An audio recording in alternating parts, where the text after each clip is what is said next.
like to begin the Monday, January 30th, 2012 Single Family Design Board. Kathleen, if you could call roll, please. Here. Here. Here. Here.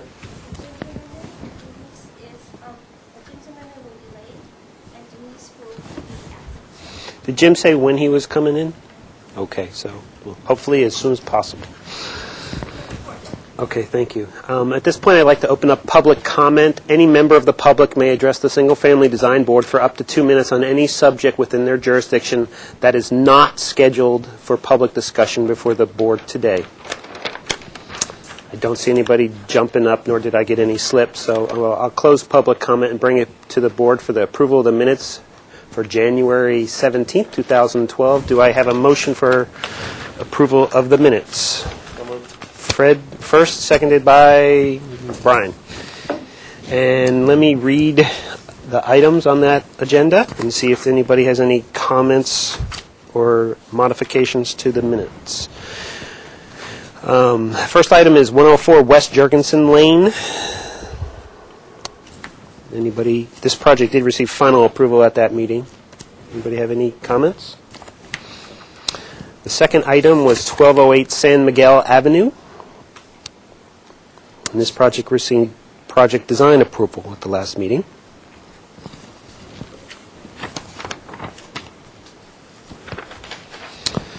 Third item was 433 East Mitchell-Torrena Street.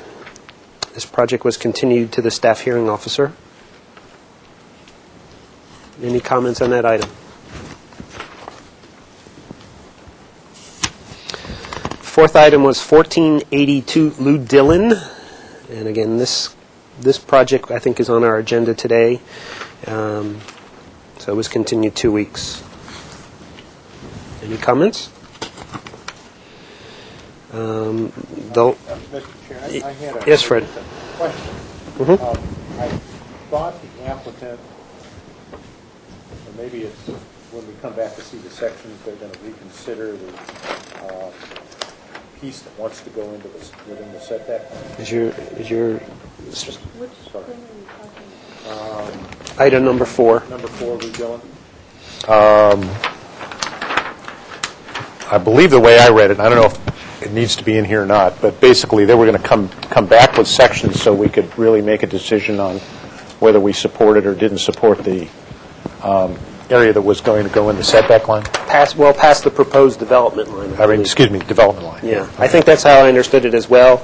The board just felt we didn't have enough information to make that determination, so Right. that's one of the reasons why we asked for those site sections. So I just didn't know whether that should be stated in the minutes or not. I don't know if that's important. It's kind of implied by number 2. Yeah, I think we all understand that, and we just needed the site sections to even consider it. So I'm seeing staff just shake their heads like, I don't think we need to include that. Okay, thank you. Any more comments on item number 4? And the last item on the agenda last 2 weeks ago was 1301 West Mountain Drive. This was continued indefinitely to the staff hearing officer as well. Any comments regarding the minutes? Okay, so let's take a vote. All those in favor? Aye. Aye. Opposed and abstained. Bernie, I think, abstained. So the motion carries. We'll move to the consent calendar for January 23rd, 2012. Michelle, let me get a motion for approval of the calendar. So moved. And Fred's first, seconded by Brian. And Michelle, if you could read that calendar. Yes, thank you, Mr. Chair. The consent agenda for Monday, January 23rd. Item A, 137 Remetto Road. It's granted final approval as submitted. Item B, 1553 Shoreline Drive, was granted project design approval and final approval as submitted with NPO findings. Item C, 1656 Las Canoas Road, was postponed 1 week to the January 30th agenda. And item D, 1447 Crestline Drive, was postponed 1 week to January 30th agenda. Items were reviewed by Brian Miller and Denise Woolery. Thank you. Are there any comments or questions regarding either of those, I guess, 2 items? But Okay. We'll take a vote on approval. All those in favor? Aye. Opposed? And abstain? Abstained by Bernie. May I get a motion for approval of today's consent calendar, January 30th, 2012? Brian first, seconded by Fred. And Michelle, if you could read that calendar, please. Consent agenda for today, Monday, January 30th, 2012. Item A, 1131 Los Pueblos Road is granted project design approval and final approval with the NPO findings. Item B, 1656 Las Canoas Road was continued 2 weeks with comments. And item C, 1447 Crestline Drive was granted project design approval as submitted with NPO findings and continued indefinitely to consent with comments. And items were reviewed by Brian Miller. All right, thank you. Is there any questions regarding either of those items? Brian, was there anything in those several projects that were landscape-oriented that you felt uncomfortable reviewing? Not really. They were pretty basic. We didn't feel there was anything that stood out. It's a pretty simple project. So. Okay, thanks. Any other questions regarding those items? Okay, let's take a vote. Approval of the calendar. All those in favor? Aye. Opposed and abstain? You're okay? It's just for today's calendar. Okay. Actually, Mr. Chair, I just got a chance to look at this right now, and so these are consent for today. Were these before the board already? Okay. Item B, 1553 Shoreline.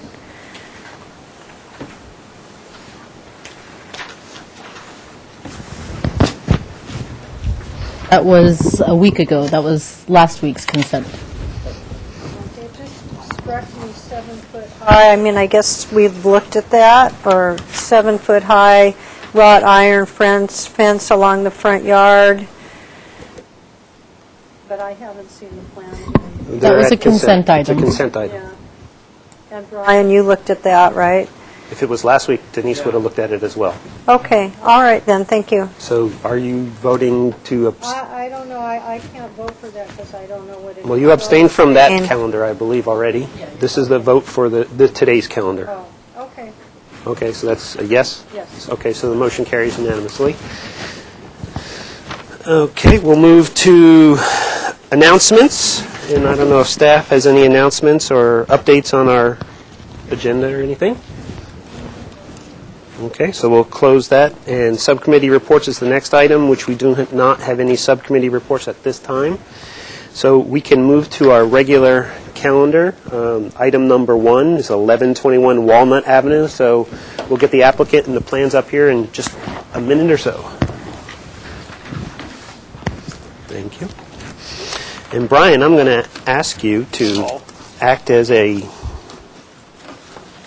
person who reads the minutes of the previous hearing when we get that chance.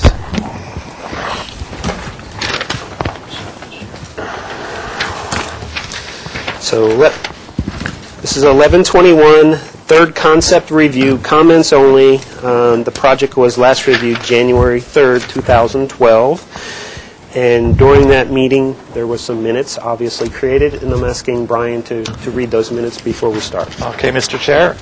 Number 1, the board found the overall project size, bulk, and scale to be acceptable. The board found the proposed Spanish architectural style acceptable, however, emphasizes that the level of detailing should be reflective of the Spanish-style architecture. Is that right? Or are we down here? Wait, We might have been at what is it? The public comment. It's probably this one right here. the latest. Okay, never mind. The board prefers a 2-car covered parking solution which observes the required setbacks. Number 2, the board appreciates the revised architectural details as previously suggested. Number 3, continue to study window styles, sizes, and locations. Number 4, study using 4x rafters rather than the proposed 2x rafters. Number 5, the board recommends not landscaping the public right-of-way as currently proposed, and at least one member preferred paving this area per Public Works standards to increase availability of street parking for the neighborhood. So that that was it. All right, thank you. And if your name for the record, please. Brian Murphy, architect on the project. And welcome. Thank you. And your response to those comments. Well, working backwards here, removed the ground cover from the right-of-way, proposing to let that remain as is. Some other revisions that have happened to the landscaping would be that in talking with our sound consultant, the reason that we're only here for comments is that a sound study is required on this, and that isn't completed yet, but in talking with the consultant, adding a row of trees here to try and buffer some sound, raising this site wall from a 5-foot wall to a 6-foot CMU wall, and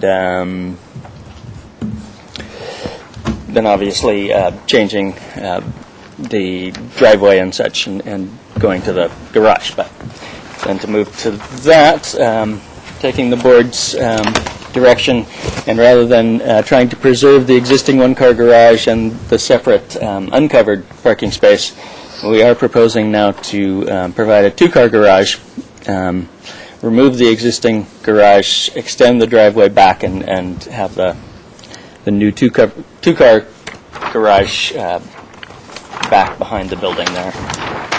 Garage then would match the architecture of the house, freestanding element in the backyard there, replacing what was existing. Looking to put that garage, since it's such a narrow lot, obviously we have to have backing space here, so we're looking to put it to that 3-foot allowable setback from the side yard. When we have a garage when we have a property that's less than 55 feet wide, we're allowed to go with a 3-foot setback if the board approves and the garage door does not face the street. Also, studying the bathroom windows was one of the things that we had some concerns about, rather than having a linear arrangement with a sliding bathroom window going to individual little casements that work for the bathrooms there above the shower stall.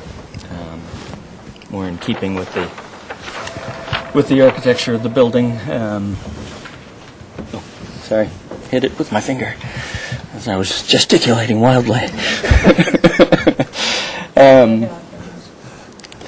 Let's see. Also, changing to 4 by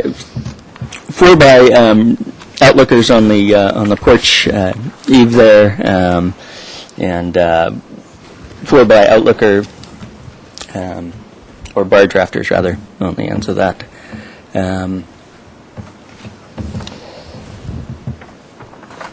Again, raising this wall to the front from a 5-foot to a 6-foot CMU wall for sound reasons, to try and give that patio area, that exterior area, some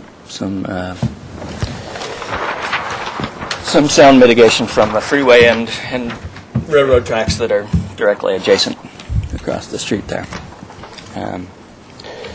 So largely the house, with a few minor inputs from the board, remains largely the same, and the garage is changed to the direction proposed by the board. Anything else for your presentation? I think that's it. All right, thank you. Does the staff have any comments on this project at all? Okay. So at this point, I'd like to open up public comment. Is there anybody in the audience? I don't have any slips that would like to speak on this project. Okay, I will close public comment and bring it back to the board for their questions. I have a question. You talked about the 4-by rafters on the this loggia side or porch side here. Mm-hmm. Is the intent to do 4-bys throughout or just in that area? No, I'd like to keep it on that area. It's much more prominent throughout the rest of the building. The scale of it gets a little overwhelming when you go to 4-bys, I think, when there's such a small overhang. It's only an 18-inch overhang. And in 4-bys, it's a little much for this scale of a building, I thought. Okay. Anybody else have some questions?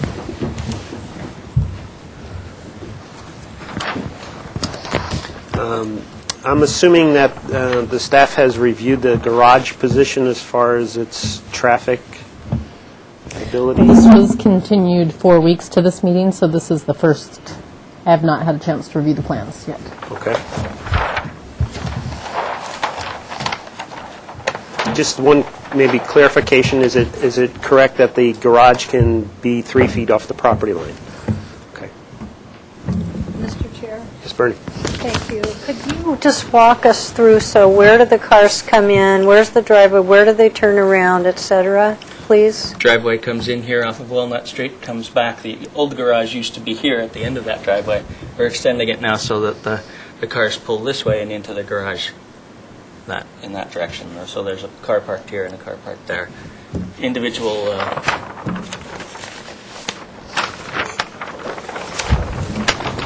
garage doors that would be then facing that interior of the lot.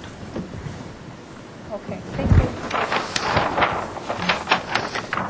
Is the intent to go with all sliders on the majority of the windows? Other than those casements, yes, in the bathroom. Okay.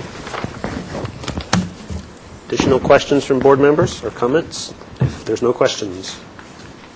Oh, I have one more question. Yes, What Bernie. is the material of the railings on the decks?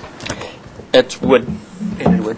Wood to Wood match the pickets. color of the house? Uh-huh. I think we had an indication of color in last time's proposal. But Yeah, we might want to dig that out. We can't make it doesn't look like we can make an motion for approval because they're still waiting on some other planning issues. Sound study. Right. Yeah. Comments, then. Let's move to comments. Has the applicant done a good job at locating the garage, making it compatible with the house? Mr. Chair, I'd say Brian. I like it. I think it has a better feel. I like the fact that the garage kind of pulls the traffic away from the street in terms of parking. I don't have a problem with it. Okay. Fred, you want to weigh in? You're good?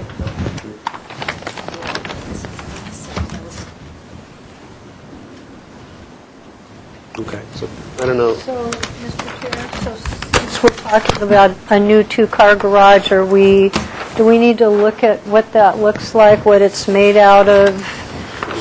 it matches the house. It matches, it's a standard construction with standard materials It's stucco, it's got a tile roof that matches the house, it's got, and the doors are going to be wood doors. Painted, paneled, sectional overhead garage door. Okay, okay. thank you. Yeah, we appreciate your understanding that, for that neighborhood to have the parking with. Michelle, was there a color board in the file at all? No, we haven't gone there yet. Okay, so that's what, The elevation had a little color on it there, just an indication of. just so we know where we're going, probably color-wise, it's a very traditional palette. What I wanted to see was, were these a wood, a painted, stained look versus green or blue or whatever? Okay. And then the wall, is everybody okay with the wall being 6 feet? Okay, because of the freeway and all of that. Okay, thank you. Okay, so what I'm looking forward for is probably a motion of continuance. This doesn't have to go to a staff hearing officer, it's just waiting for some sound studies. And giving the applicant direction as to what has to happen after that, whether he's going to be coming back to this board, going to consent with all of the details and the lighting and the specific colors. Can anybody put a motion together addressing those general comments? We'd prefer to come to consent with details and colors. I understand. Working I on have a question for Brian.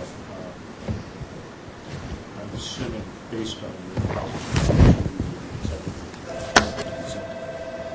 Yes, actually, I think she's not here enough time, but that's appropriate. Is your yeah. Says it's okay? Are you comfortable? Well, we need to get a motion. Yeah, we need to get a motion. I'll second the motion. Okay, so Brian, since you're comfortable, why don't you formulate a motion? Okay, let's see. Again, it's just comments, so you're not Okay. making any approvals, but... Okay, the board considers the consistency and appearance acceptable, consistent with the character of the city. The neighborhood compatibility is... so what do I say? It's ready for. It's ready for... I would just give brief comments of what you want them to come back with. If you have Come any back for questions. consent. We're ready for specific specifications of the lighting fixtures, details of the windows and the decking, general details of exterior details of the house and the garage.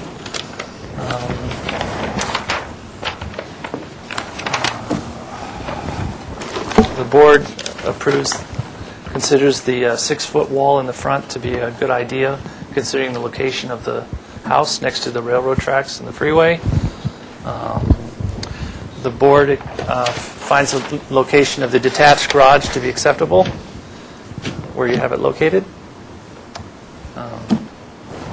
Okay, that's a first. Is there a second?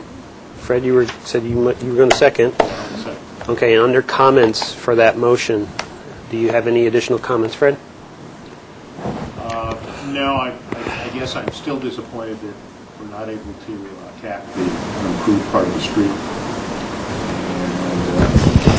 I'm not feeling trustworthy that this house is going to be used the way it's been drawn, but since we're only allowed to look at aesthetics, that's what I base my decision on. Okay. I would see if the first and the second person would entertain some more comments regarding the landscaping plan. We don't have our landscaping representative here today, so I'm hoping that whenever this project, if it does get approved to come straight to consent, that there needs to be a landscape person reviewing this plan. And that sometimes happens where you go to consent and maybe the landscape person is not there, and they can approve the architectural part and maybe continue the landscaping for a week or so. Sure. Okay. We're happy with that. I can agree with that. And you're okay with that? And Bernie, do you have additional comments Oh, yeah. for the motion? Chair, for the motion, I'm just thinking, it just seems like we're kind of tallying up a few concerns, and I have a concern about the two-story and the lighting, and if the lighting is going to be carefully checked by consent, and in addition to the lighting, the garage doors, I really want to see what they look like. So I'm wondering if maybe to cover all that, we should have it come back to the board instead of going to consent. Well, there's a motion on the table right Okay. now. I'm If you don't feel comfortable Yeah. with it, you can't support it. Yeah. I mean, and if that doesn't come through, then you can make your own motion, if that's the case, to come back. But there's a motion on the table right I now. thought we could discuss that, though. Well, under the motion, we're discussion. in comments to see if Okay. if you can convince Brian. I'm just asking Brian. Yeah? If, now that I said those ideas, if he feels still, I don't have super strong feelings about it. Well, But I just want to make sure we do cover it, because it is a, a big change for the neighborhood.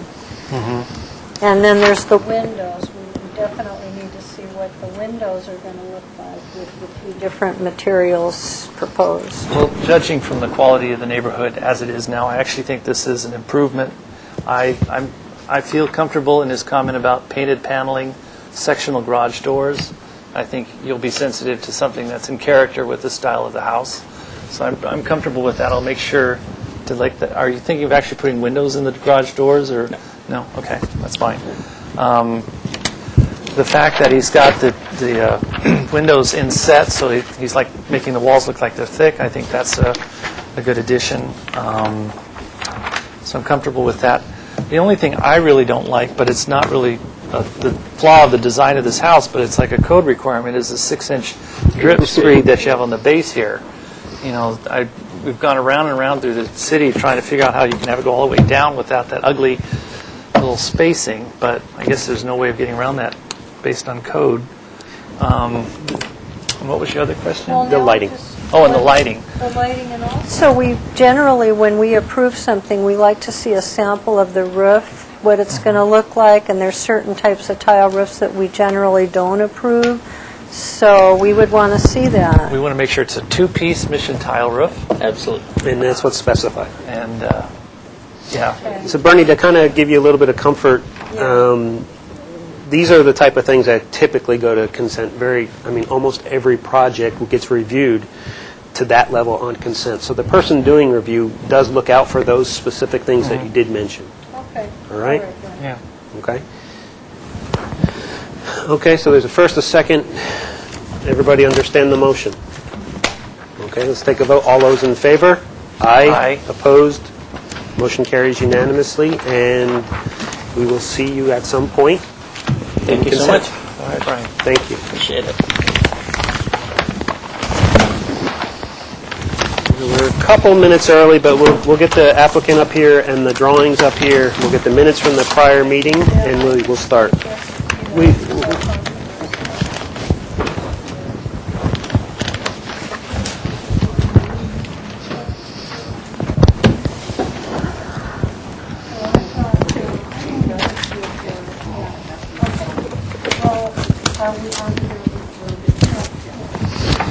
So I'll read the description, just so everybody's up to speed. This is 1482 Lou Dillon.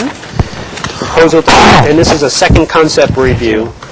Proposal to construct a new 2,483 square foot two-story residence with an attached 599 square foot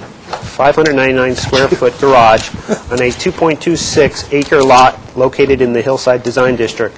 Site improvements include an entry gate, fountain, bioswale, concrete swale, stone garden walls, flagstone patios, removal of 2 eucalyptus trees, walkways, and landscaping. The proposal includes 186 cubic yards of cut and fill grading.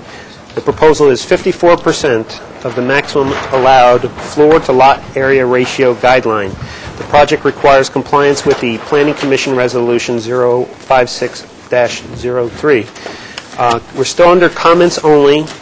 We still have environmental assessment, and this project was last reviewed 2 weeks ago, January 17, 2012. And Brian, you have the minutes from the last meeting. If you could read those, please. Sure. The board finds the proposed Spanish-style architecture acceptable. However, the board requests further study of refinements to proposed architectural elements and details.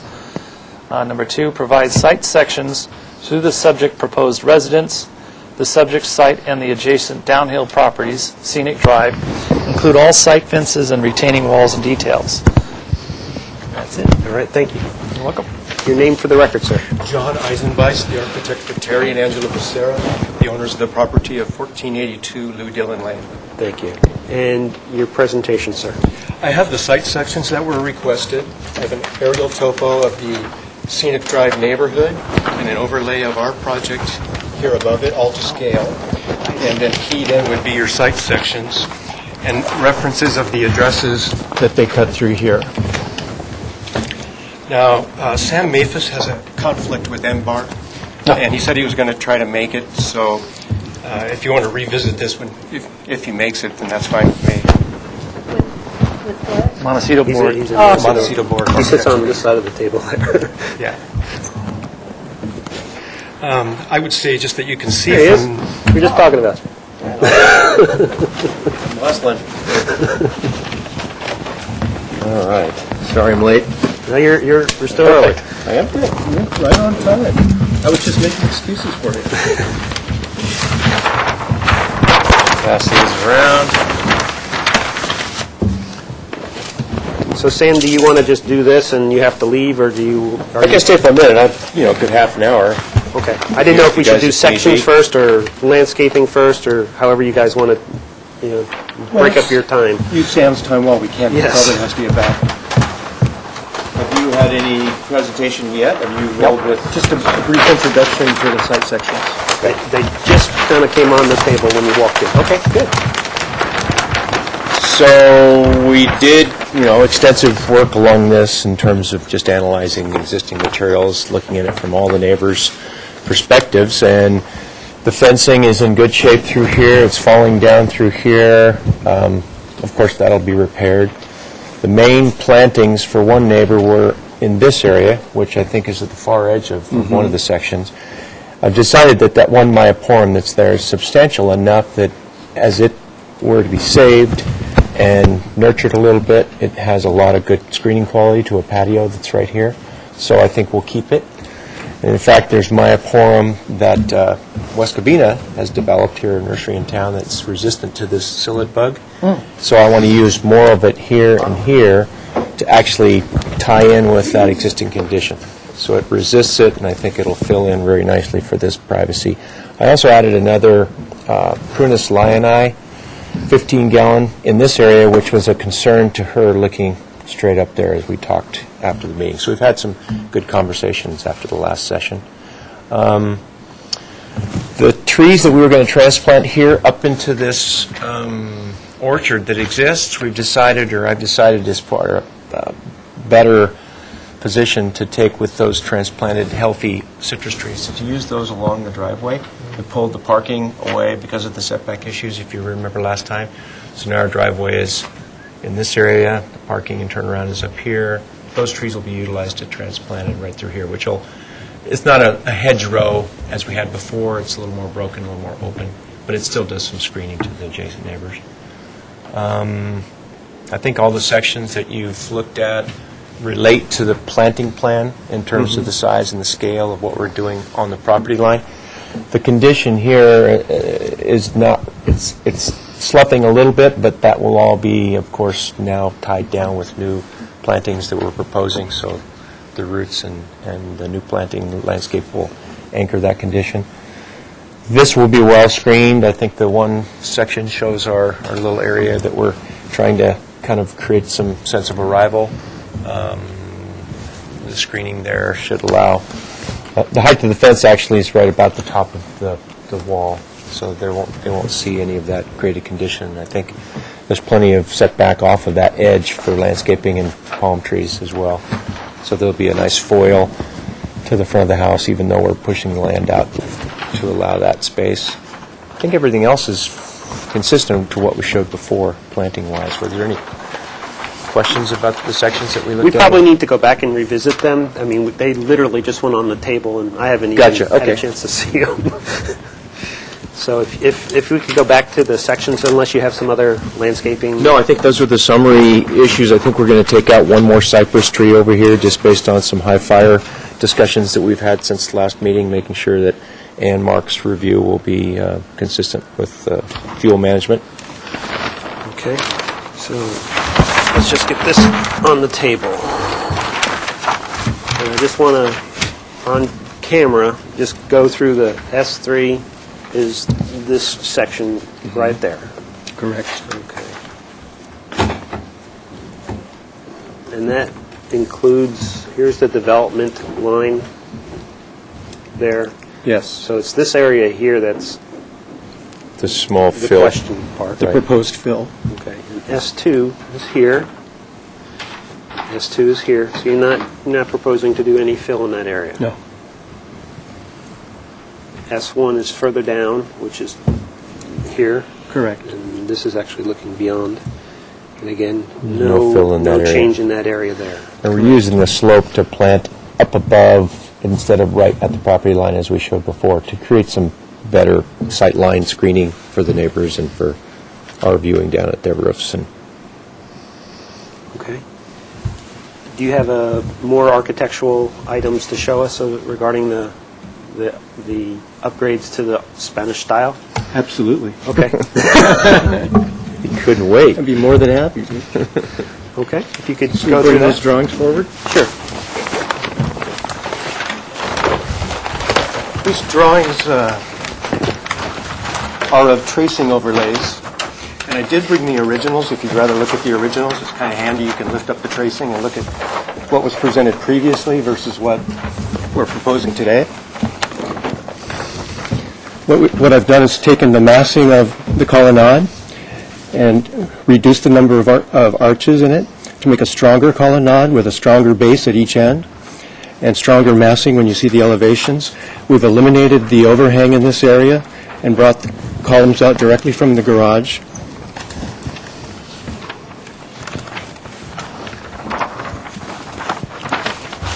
In doing that, we've reduced the roof area and created a split pitch here in the roof over the arcade. So this is the front entrance. You can see the split pitch in the roof as we talked about. We also raised the curb at the railing a foot to give a better massing above the colonnade, and introduced base and full columns to support it, aligned with the columns below. We then raised the roof over the entry to give a better picturesque view of the entrance. I have provided 12 details here that you can look at that are keyed into this elevation. We also raised this roof line up to better address the issues that we're confronting with doors and other things that were in conflict. We have eliminated a couple of awnings in favor of plaster grills, of which I have also details for you. In this elevation, we did a little window study and tried to better get a rhythm going with the windows, and we adjusted their proportion and scale and shown them as the French pane windows that you would receive. The railings have been delineated pretty much in symbol at that scale, but I do have details for you of all the railings as well.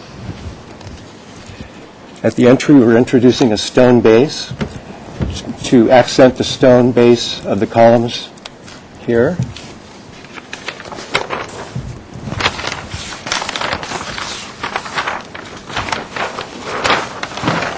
This is the entrance you see as you come up the driveway. So I've delineated the garage door beamwork here with plaster supports and reflected that in archways with arch supports here and plaster at the main entrance, and a much simpler design over here to the utility area. The trellis at both ends of the house have been better defined with corbel ends and adjustments to the purlins and the beams to give it a more finished and complete appearance. Okay. You spoke about details? We have details. We have column details and column and base details. This is a section cut through the window at the other elevation. This is the railing detail at the master deck. This would be the railing detail at the living room deck. Railing detail at the balcony of the master suite. A typical corbel detail to be used at the trellises. A garage beam detail. This is the plaster corbel at the entry going into the colonnade. A gate detail showing just a sketch, an idea for the gate onto the road. Some typical lighting details, an awning detail, and some plaster grill details. Okay. Very nice. Anything else for your presentation? No, thank you. All right, thank you. Staff, are there any comments from this project? Yeah, thank you, Mr. Chair. I just wanted to bring to the board's attention again that they do need to show compliance with the Planning Commission Resolution 05603. Again, this project was just resubmitted, continued 2 weeks, so I have not had a chance to verify and review these plans yet. So, Thank you. Excuse me, can you tell us what that meant? sure, yeah, actually I'll pass the resolution. Thank you. Okay. So in the meantime, let's try to get through public comment. We're going to have the public. I don't have any slips. Is anybody here to speak on this project? We'll open up public comment. I'm not seeing anybody. That's a good sign. So I'll close public comment, so we don't need to move those.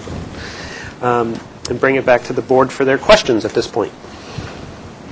Mr. Chair, Yes, Fred. I've got some questions on looking back to the sections from this one. I went out this morning and walked the site extensively now that I understood where the site is versus the last time I went out. So the property with the improved back fence is to here, right? Correct. This piece is improved and in quite good shape, and then it starts to kind of come Yes, apart kind of right fall through apart there. right Right through there, there. yeah. And the two-story house that's really close is that one, right? And that fence projects out with an offset. Yes. And this one has a two-story element. Correct. That goes Correct. right to the back, okay. And so, and then the other question, I looked at that oak tree this morning, It looks pretty pathetic. I didn't know whether that was a live oak or a coast oak or whatever. It looks like one branch might survive. What's the prognosis? You know, it's a live oak, and it's got the oak tree moth in the top working its way through all the leaves. And that's a condition that really kind of rotates randomly through the city any given overlapping years. It's moving through here, and this one has the same condition. This oak up here. I saw that. So what happens is it going to survive? It'll survive. All the leaves will get chewed off by these little larvae, and once they move off into cocoons, then the tree will actually put new leaves and come back on. So there is some fill in this area that we've talked about, and we do need to get more of that in there because it's actually around the base of the tree. Yeah, I saw so the tree needs a little bit of TLC, but the oak moth and the way the leaves look is a condition that we go through every 4 or 5 years throughout different parts of the city. And then currently up in here, there's citrus, and I think I heard you say you're going to move some of that over to here? Well, if you know, did you recall that along the top of slope going down, there's a bunch of citrus here, probably Yes, about 8 yes. or 9 of them? Yeah, there's a Those bunch in are, here. Those are all in the impact zone, certainly of construction with the footings. Right. All those I want to transplant here and here. There's existing lemon and oranges over here. I want to add to those, and I want to line them up here. I thought last time, as I showed with my plan previous, I put them up into this orchard slope before Okay. the transplants, but I didn't think that really was utilizing them as well and appreciating their benefit. And up this slope, it's more difficult to transplant, so the chance of them actually living through a transplant on a slope Right, is going to be difficult. surviving. Here, they'll do fine.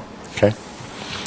Okay. I think those are my questions on the landscape. Fred, you might want to take a gander at this. This is the Planning Commission resolution. Okay. Make sure that Thank we you. hit all of those items. Vernie, you have any questions at this point? Thank you, Mr. Chair, and thank you. What I'm looking at, is this the things about the square footage and the height that we have questions about?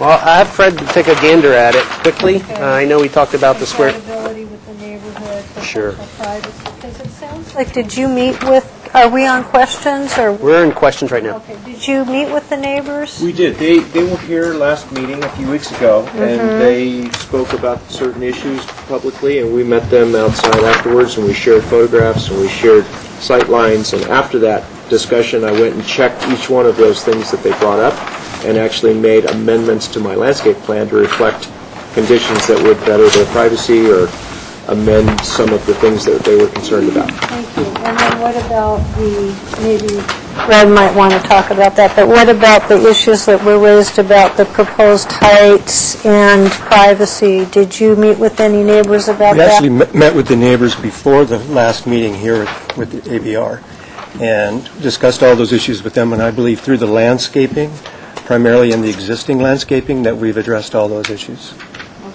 And we'll follow up by making sure we do.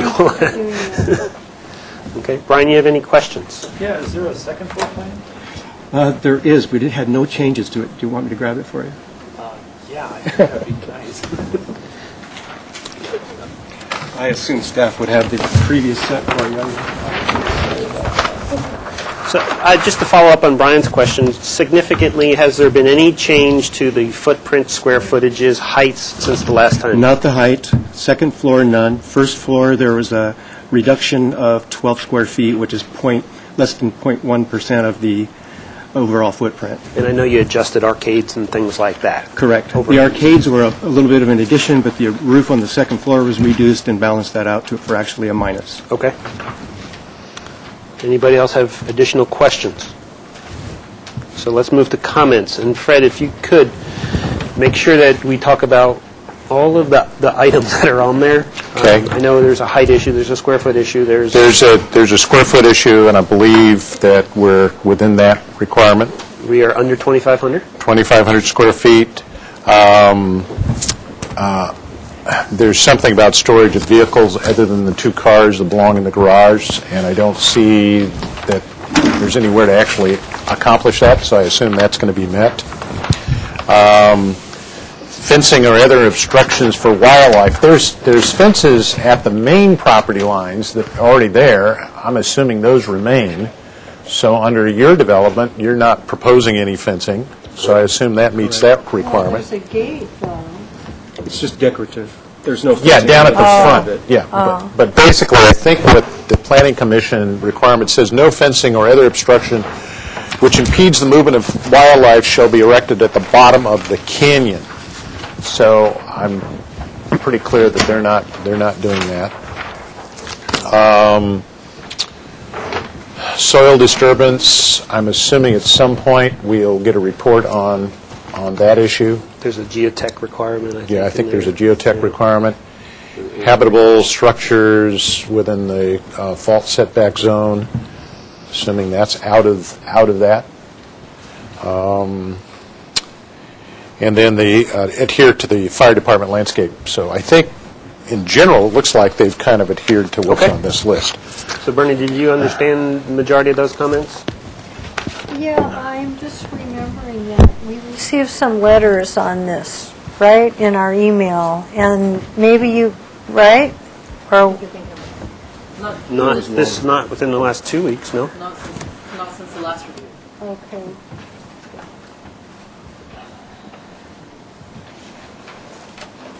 Okay. So if no additional questions, we'll move to comments, please. And I think we need to specifically talk about this area right here, which is a fill area beyond the area development area. Fred. If I may, first of all, I want to compliment the architect on a much improved approach to the Spanish architectural design, which I think we concluded last week was certainly an acceptable style. I do have some specific comments about the scale, and I'll get to those in a minute, but I want to talk about the general site. I went out this morning and re-walked the site now that I really understood where the house was going to go. And I guess I'm still concerned about the shape of this house with the relationship to those properties sitting just below.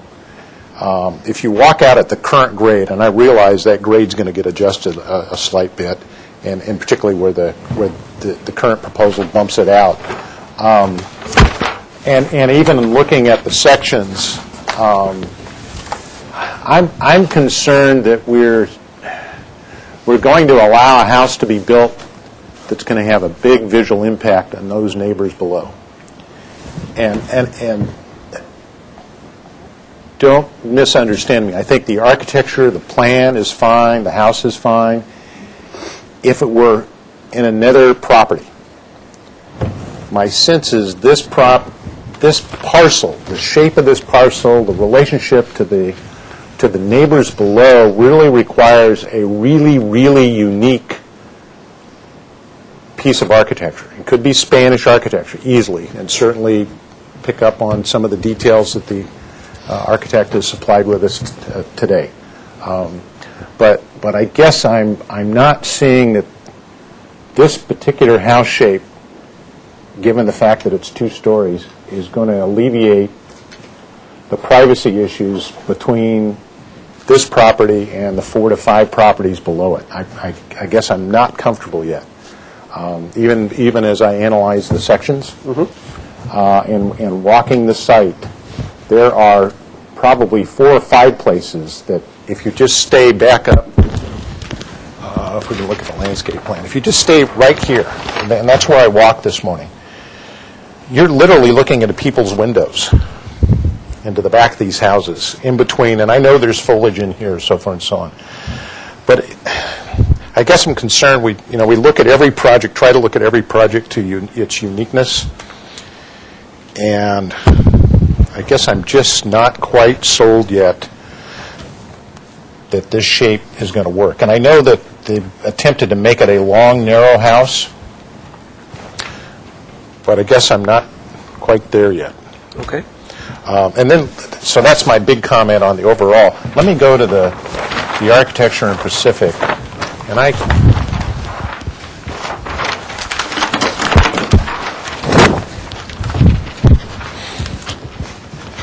let's see, which way should I do it, like that? Yes. I hope you'll forgive me, but I doodled on the drawing. That's okay. This is a 6-foot person, and I always try to look at, particularly this kind of Spanish architecture, in relationship to the human scale. And as I said, in another location, the proportions may be appropriate here, but we're dealing with a two-story house that now has a plate height, I think that's at 10 feet, 11 feet. And I'm just wondering if you, even if we proceed with this plan, and others find it acceptable, that we could reduce the height of this thing by at least a foot. In other words, this arch could certainly drop down lower and still have all the same elements that the architect's proposing. And the whole floor element could drop. In other words, that's a 7-foot door as it's now drawn. You could still have a 7-foot door, but maybe we need to, I'm just not comfortable, even if we proceed with this, that the house's height is too high now. Understood. In terms of just dropping it down, aside from I think the details are there. My only comment on the details that are now supplied is that, given the little detail sketch on these plaster grills, typically you would see those as more rectangular. In other words, the proportion would be more like that. I don't know if that can work with what you have on your floor plan on the inside, so that would be my one concern on those. I think the detailing that's presented here, certainly this element, I think that's now getting closer to where I think this should be in terms of Spanish architecture. So I think that they've done a really good job there. Would, of course, want to see the details about how the awning works.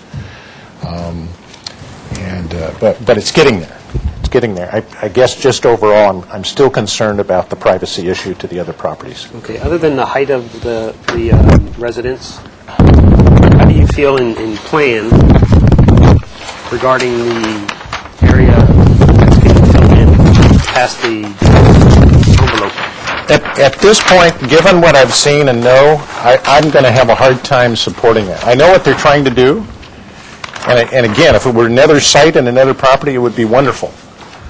But I'm just a little leery of allowing that to occur where somebody can, where somebody can stand out here and they're going to look directly into these houses. Okay. Another board member comment, please? Brian. Just curious.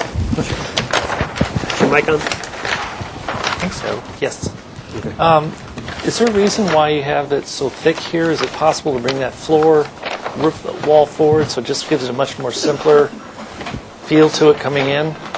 I mean, like if it was a 12-inch thick wall, rather than having this kind of double, I think that kind of looks... What was the reason behind that? The intent is to create that recess, so that as you approach from the driveway, you're not staring at a garage door. Okay. So it's kind of like diffusing that feel It was of the... intentional for that reason, right? To draw your attention more to the massing of the building than to the garage door, which if brought forward, would start to be in the same plane.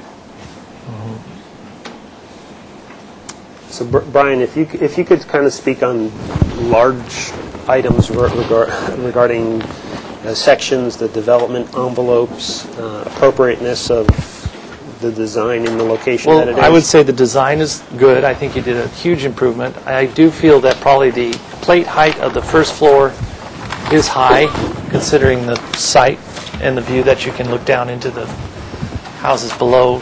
I would probably recommend that the second floor come down a little bit. What is the plate height of the second floor? 10 feet. So the second floor is 10 feet too? Oh, the plate height of the roof? The finished floor of the... No, that's 9.6. 9.6. Yeah. See, I think you could go 8 feet with a volume ceiling on the second floor and go 9 feet on the first floor, and I think that's being generous considering the constraints of this site that Fred brought up as far as viewing. That would be my comment. I think the style is fine with me. I don't have a problem with the style at all. Brian, how are you feeling about this area in here being filled in past the development envelope?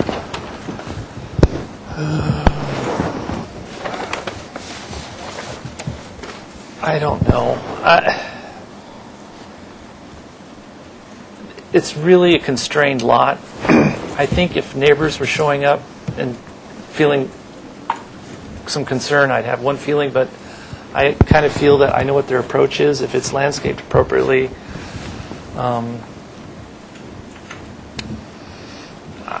I mean, they've got to have a yard. There's no yard in this property, and that's what they're trying to do, is create some kind of yard, flat surface. So I think I could go with it. Okay. Bernie, do you want to speak on this project? I have a couple of comments. Okay. Thank you.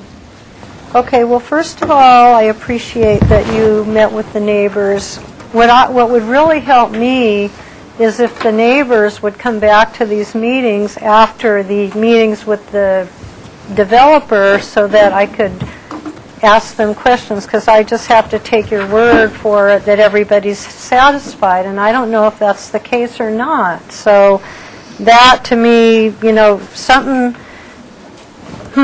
So anyway, I don't know what we can do about that. I just want to put that out there. I think I really appreciate Fred's comments, because this is going to impact the neighborhood. Right now, it's more of open space, wilderness, animals can roam around, and there's nature there, and the proposal is, I think, even bigger than we think it is, because it has several decks that don't count in the FAR. They're not included in the size, and there's going to be people out there, and they're going to be looking down on the neighbors below on both sides. So I think it's a beautiful design, but I would like to see two things. One is further reductions along the lines that you've been going, and or some graphic or visual placement that you could show everybody, where's the lot, what is this thing going to look like embedded into the site there, how is it going to look when you're standing down below and looking up at it. Thank you. Thank you. I want to get my comments out, too. I really do appreciate the design team doing the modifications that have been done, pulling parking out of the or within the development envelope to adjust and keep some of the existing trees that were scheduled to be removed, to add additional screening. The detailing on the building has come miles within 2 weeks, so I'm feeling way more comfortable that the designer understands the style, can do a very good house. All that being said, is there's at least two board members that have spoke about the visual impact and height of this building, and I feel that the comments are valid. I think that the first floor doesn't even have a real living space down below. It's garage and bedrooms, basically, and I think that could easily go down with a plate height. Whether the second floor goes down to 8 in volume ceilings, that doesn't affect really the visual of an eye to a person, but it affects looking back at it as to how high that feels on the neighbors below. So I think those two could be studied. As far as the development here beyond the envelope, I would like a little bit more clarification as to what maybe that fountain is. I think in this style it wants to be just a very low curb of a fountain and nothing big on it. I am pretty comfortable with the screening or the ability to add additional screening here. I've worked with Sam before, and I know he brings in good plant sizes, and he puts it in immediately, and he does screen it off, and I know he's very sensitive to that. He sits on a board that's as particular as our board, and he understands those issues very well. He wants to go back to that board. So I think that can work. But I think that some reductions on the house will not affect the quality of living inside that house, and it'll just be better for the neighborhood. So that's my general comments. I think they've come a long way, and I think there is a project here that can be approved, I feel. And this is comments only. They're still awaiting some environmental. So what we need to do is, again, just formulate a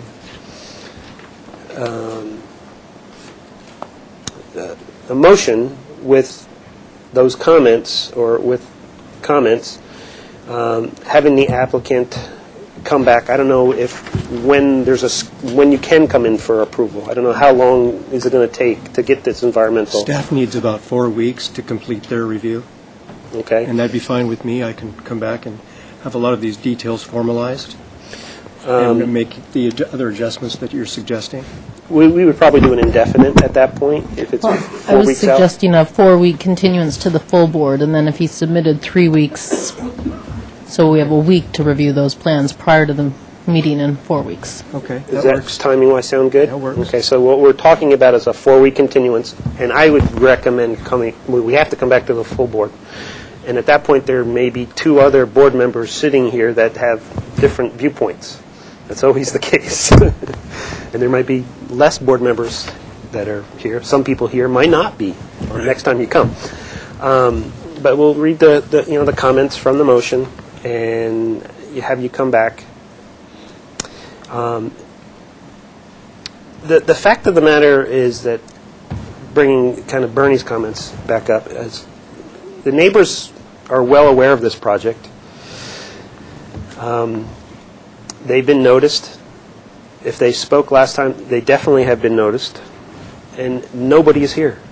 So Actually, they are here. well, they're not coming up with any comments of support or negative. So I don't know what that means. That means They don't there's no have comment. comment. That means it's up to us, but Okay. we can't read into their minds. Fred? Mr. Chair, if I could make a couple more comments. It's interesting, when you walk on this site, and I kept scratching my head, when you get to the adjacent neighborhood, or the adjacent neighbor that's part of this development, their house is also 2 stories. It's also long and linear like this one. And it's also Spanish architecture. And it sits right over the top of the adjacent neighbors below them. But it turns out, in that particular case, the roofs of those apartments are snug right up against the property line almost, so that backyard. there's no backyard. You're looking at the homeowner is looking at the top of the roofs, and the people in the apartments can't see through the roofs. So that's a different circumstance. And so I think this is we're having to deal with the circumstance that I guess I've advocated for a long time, that zoning needs to be looked at in 3 dimensions instead of 2 dimensions, which is typically how it's done. And as a consequence, we're dealing with something that was probably looked in 2 dimensions, and now we're having to deal with it in 3 dimensions, and the owner of the property has a perfect right to build a house here. So now our dilemma is, how do we shape that so that it deals with those issues? As I said, I think this piece of property could have used maybe a more unique approach to a floor plan. Perhaps a single-story complex stretched out over further might have worked better in terms of the privacy issue between here and here. So that's kind of my dilemma at this point. So just wanted to make sure Okay. that was said. Okay. So that being said, I'm going to be looking for a motion of a continuance for 4 weeks for the applicant to come back. And Fred, I'm not sure. I mean, you can make the motion, but I'm not sure you would have positive comments about this plan and this geometry, based on what you just said. So, I guess, Mr. Chair, I'd be looking for someone to make a motion for continuance. Certainly, we look at it. And any motion that would address lowering the floor heights would be some way I could support moving ahead in some degree. okay. So Bernie, Okay, I'll try. you're going to try it? Okay. All right, Mr. Chair, I'd like to move to continue the project for about 4 weeks to come back to the full board with you're bringing something back with you, right? Revised design. Oh, well, okay, but no, I thought they had to go somewhere else also. Okay, with the revised design that will include reductions in scale and lowering floor heights and visual representation of what something of this style and size will appear from the neighborhood, how it will appear from the neighborhood. We'll go Okay. over that in a second. Okay, that's it. Is there a second to the motion? I'll second it. Okay, so let's talk about it. The reduction in, you said scale. So that's one item. And if we can lower, again, plate heights and bring the roof down, that is a reduction in scale, right? Yes, So we- and I'm also concerned about the outdoor living spaces. Okay. Mr. Chair, if I might just present some information to the board. This is, I believe, the second attempt, or maybe third attempt, of this property to be developed, and prior submittals had decks around the entire front portion. So just so you Were are those, familiar were with that. those proper, were those designs approved? No, they were, I'm just giving you for comparison Okay. purposes. Yeah, well, we'll hear from my fellow board Sure. members on that. And the other thing that I want to define is some sort of representation of what this thing looks like to the neighbors. And that was really a critical statement.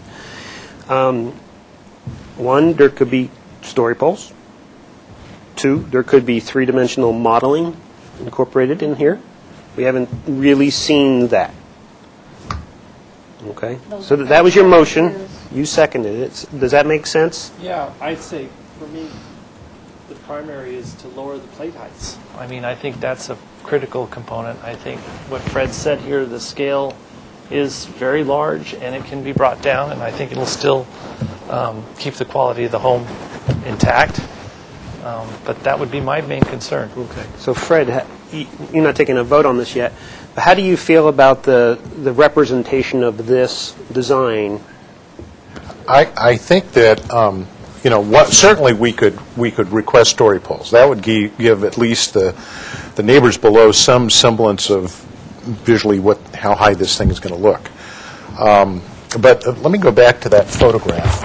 When I was out there this morning, what struck me is that, and a lot will depend on, and I think, the landscape solutions that's being presented, but what's interesting is there's various compositions of the backyards here.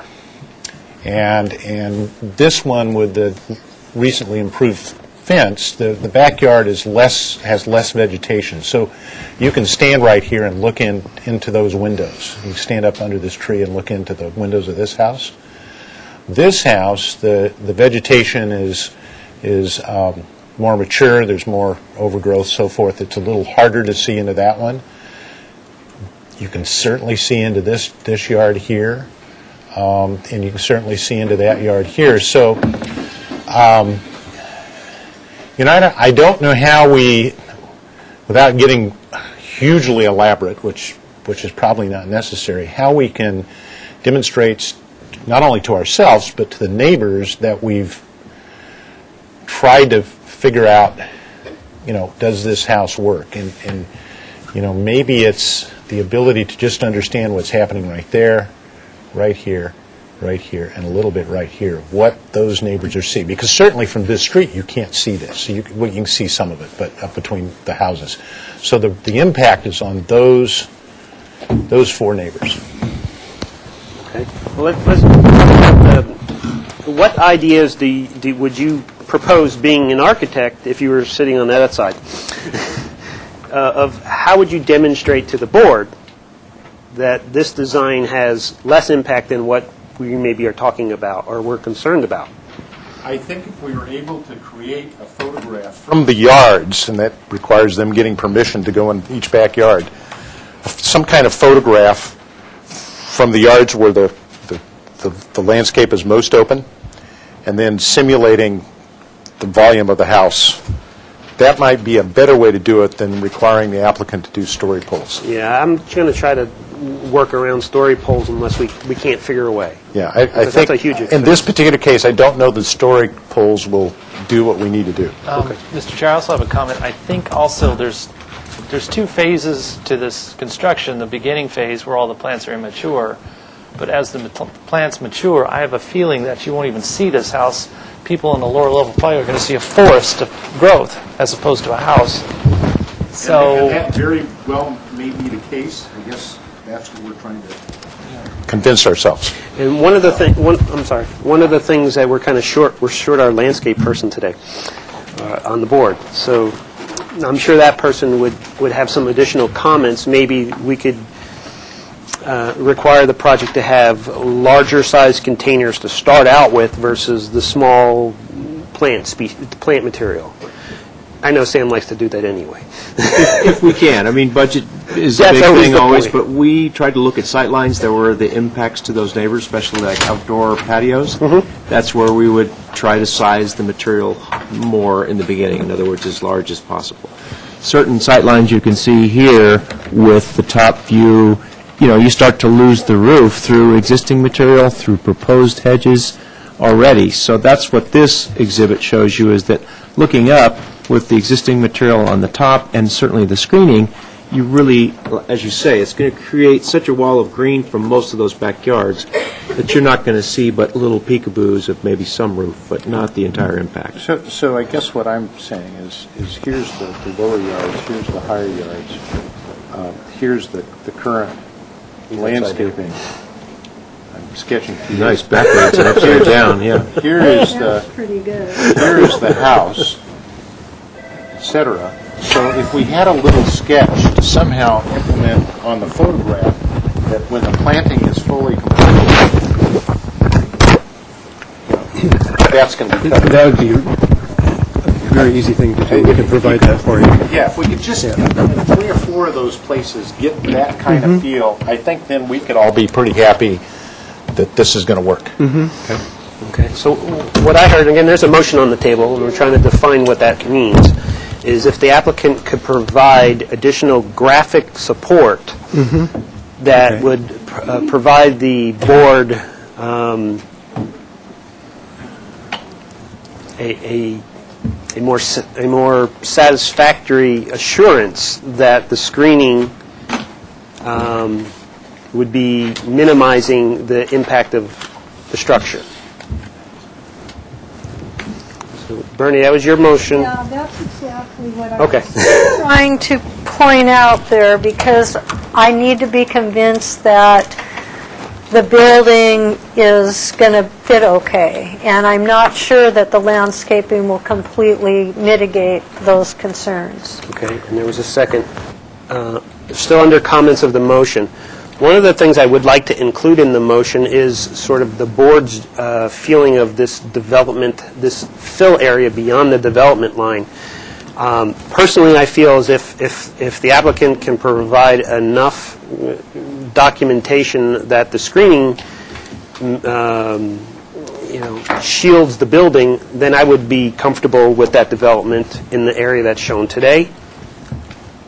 I just need to hear from you. I could agree. It's Bernie's motion. Let's see.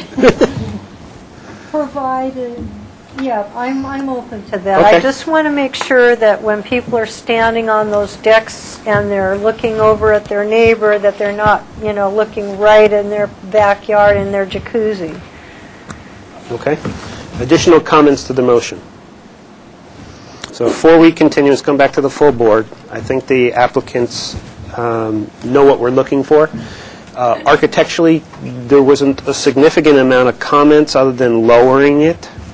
I will make one very positive comment as well. As sort of these roofs came up and these elements came up, you had to provide a curb here, which in reality provides a little bit more angle obstruction down. So if you put a table or a chair on the deck, you're not looking as far down because the curb came up on the deck.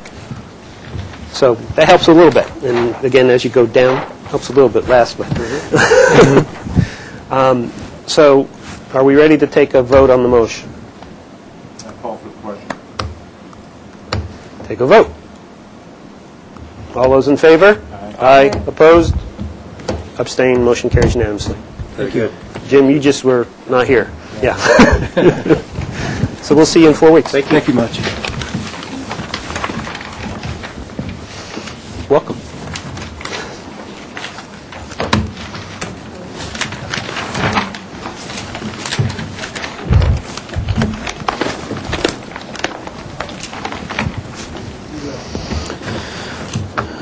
Okay, so we're going to move to item number 3, which is 1790 Sycamore Canyon Road. This is a new item. We'll have the applicant come up, and we'll get the plans up here in a second. Let me read the description.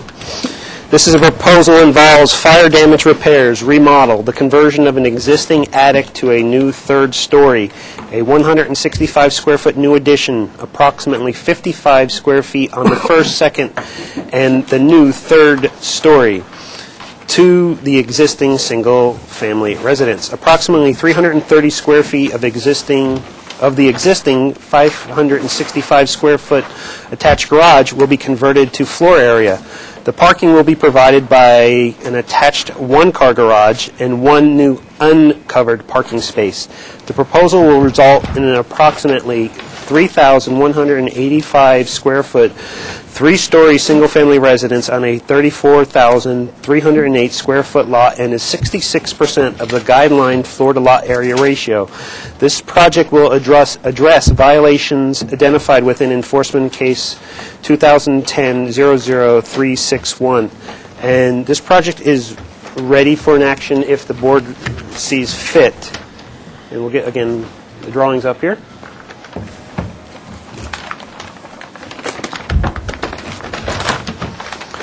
All right. If you could introduce yourself. Hello, my name is Rick Mendez. Welcome. And your presentation, sir.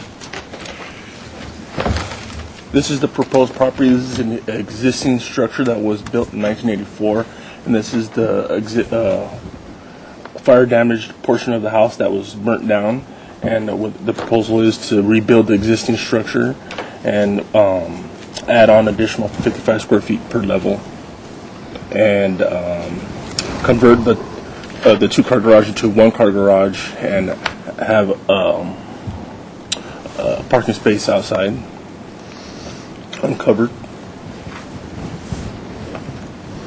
There's no changes to the landscape. Okay. Do you want to go through the floor plan and elevations? And our photos, too, if that helps. This is the existing structure that's remaining.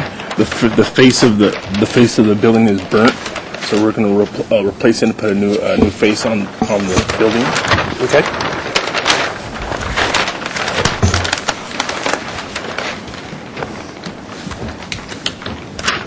This is the added square footage to the building. We're going to retain the garage here. There's a setback requirement that we're not allowed to change anything within this area on all levels.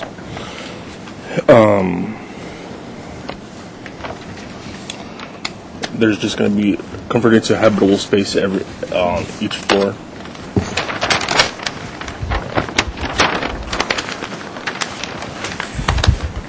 And the new portion of the building is creating this round structure in the front to give more view to the area. Okay. And everything else pretty much is existing, except for the balconies in the front. Okay.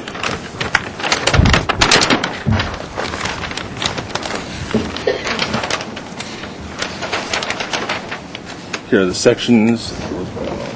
So this is the existing roof? That's the existing roof. And we're gonna, the addition only goes up to 30 feet. Maximum. That's the piece going that way. Got it.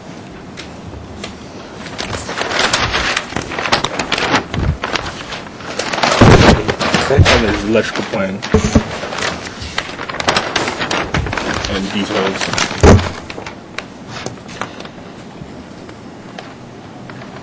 Okay. Standard tenant improvement. Okay. So if you could just quickly walk us through some of these photographs, just so the people home can see what the house looks like right now. This is the existing two-car garage. It was all fire damaged, so we're going to replace all the exterior with comparable material that's adequate for the high fire district. We're going to replace all the windows, all the doors, repair all the stucco damage and all interior walls that have been damaged beyond repair.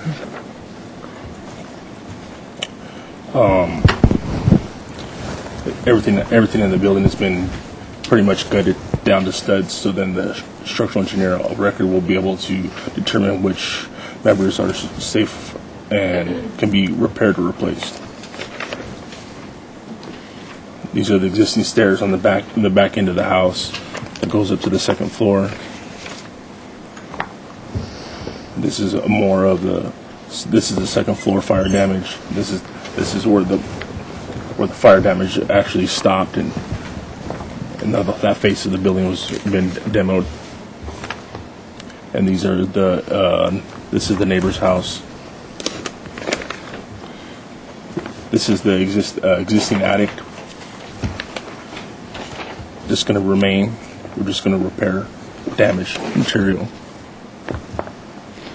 And this is the portion of the driveway, and this is the neighbor's house adjacent to the structure.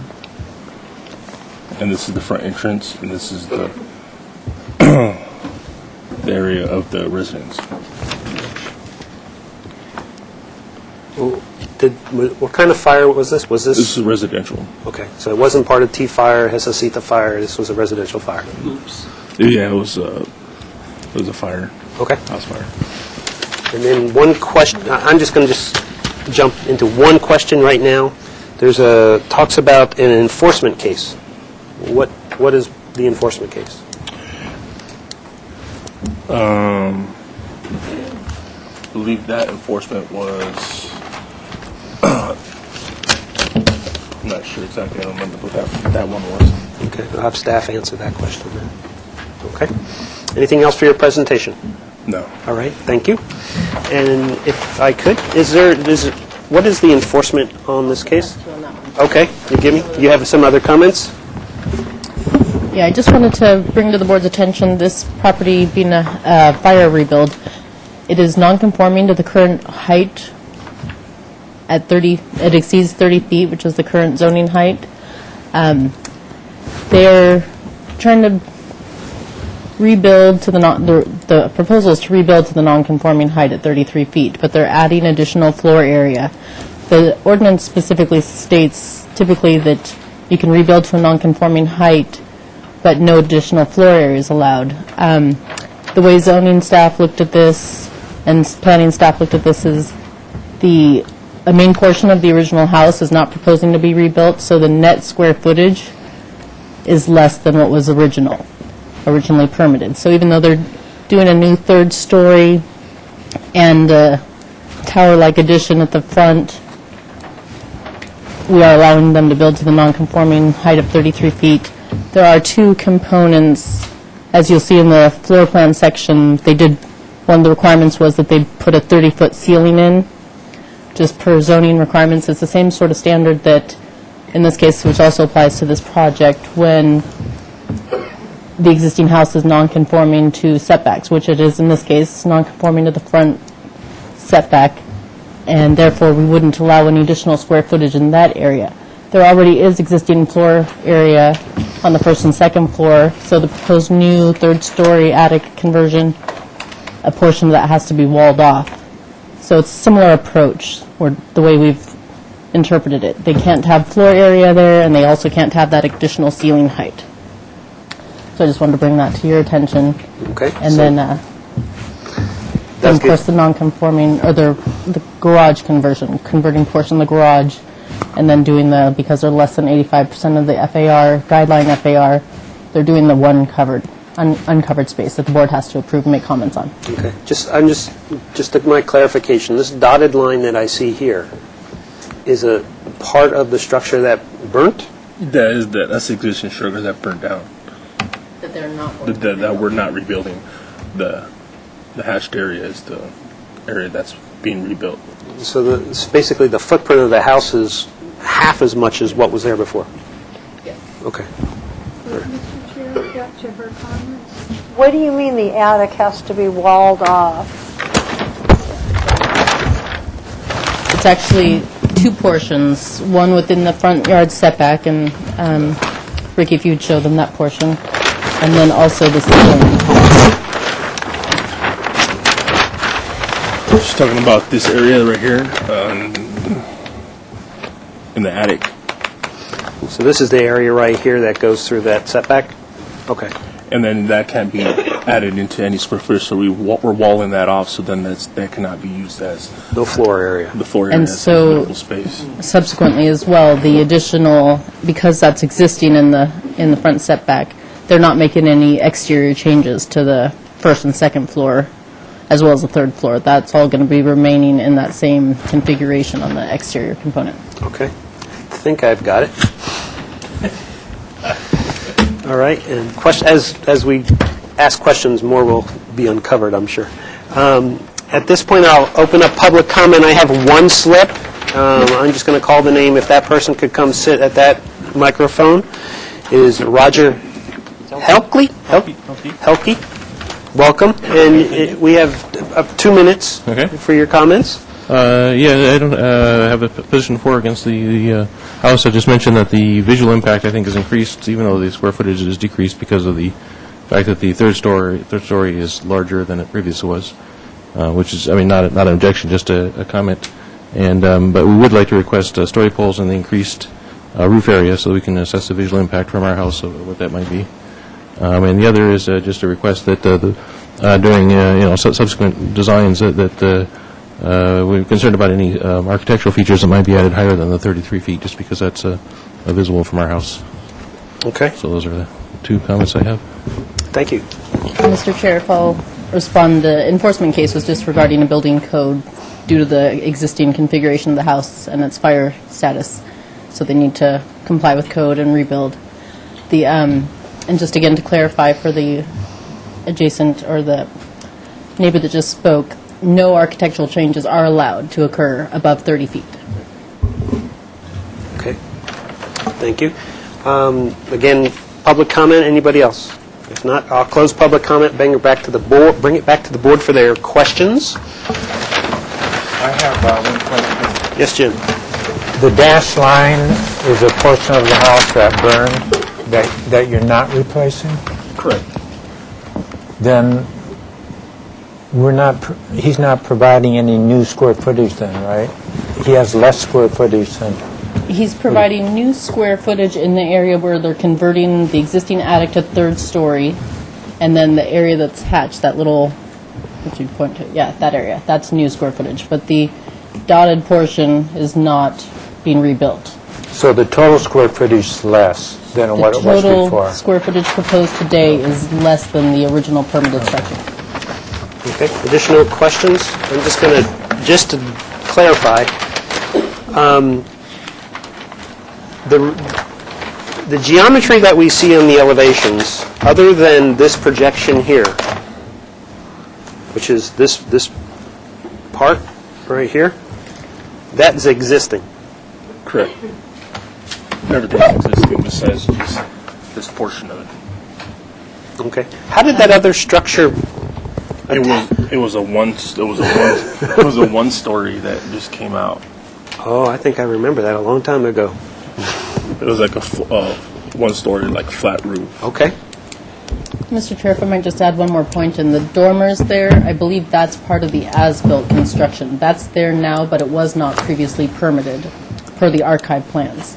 So that was part, the attic was converted to third floor area without permits, and now he's coming back to obtain permits for that area. So that would be an exterior change on This that. project looks familiar, like we've seen it 3-4 years ago? Yeah, it was before the board, probably 3 or 4 years ago. Okay. Yeah, I remember. I don't know what the representation was at that time, but... Yeah, I remember that low-pitched and the dormers. Okay. All right. Additional questions? Mr. Chair. Yes, Fred. Are you proposing to replace, on these elevations, the window openings are going to be replaced with new windows, or are those existing windows to be maintained?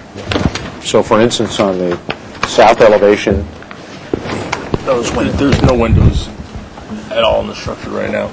but are those the shape of the current openings? Yes, they are. Okay, so for instance, that opening is roughly that shape right now. Yes. And what type of windows are you proposing? Sliding, casements? A sliding. These ones are going to be casement. Or actually, this should show on the window schedule. Okay. And What's supporting that balcony? It's cantilever. It's cantilever. Plan, let's look at that. There's going to be 4 joists that are going to have to be repaired due to fire damage, and they're just going to cantilever those on.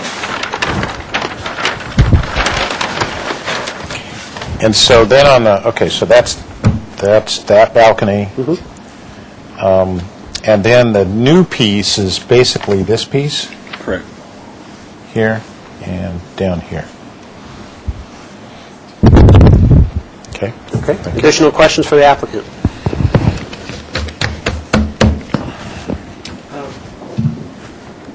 What is the material above the front door? Is that like a... You're talking about this, Brian? Yeah, is that a trellis or... It's just a decorative, like wood, composite wood members. It's like a prefabricated decorative piece. Okay. Okay. Okay. Questions, Jim, or we'll move to comments? Comments, please.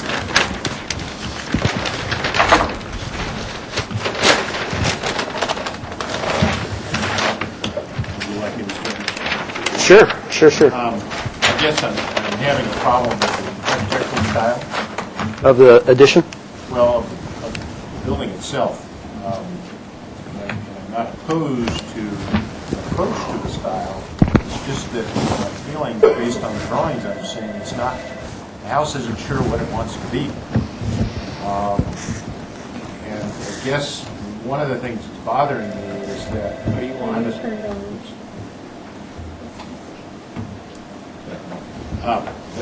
the house isn't clear to me what it really wants to be. Does it want to be a French Normandy? Does it want to be Germanic, Eastern European, whatever? And, you know, places where they're horizontal rectangular window shapes are probably appropriate. Some of the other window shapes probably ought to be more vertical. I think, Brian, you picked up on it. I'm not real clear of what this whole front entry really looks like. Certainly, this thing doesn't appear to be drawn to reflect the circle.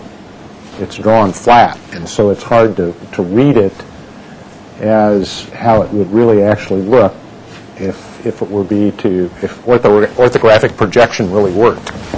I'm concerned about the balcony overhangs look a little flimsy. I think in this style of architecture, probably one would see some fairly heavy brackets, even though, you know, under new structural circumstances, yes, certainly it could be dealt with just as cantilever, but in terms of style, you probably wouldn't see balconies like that.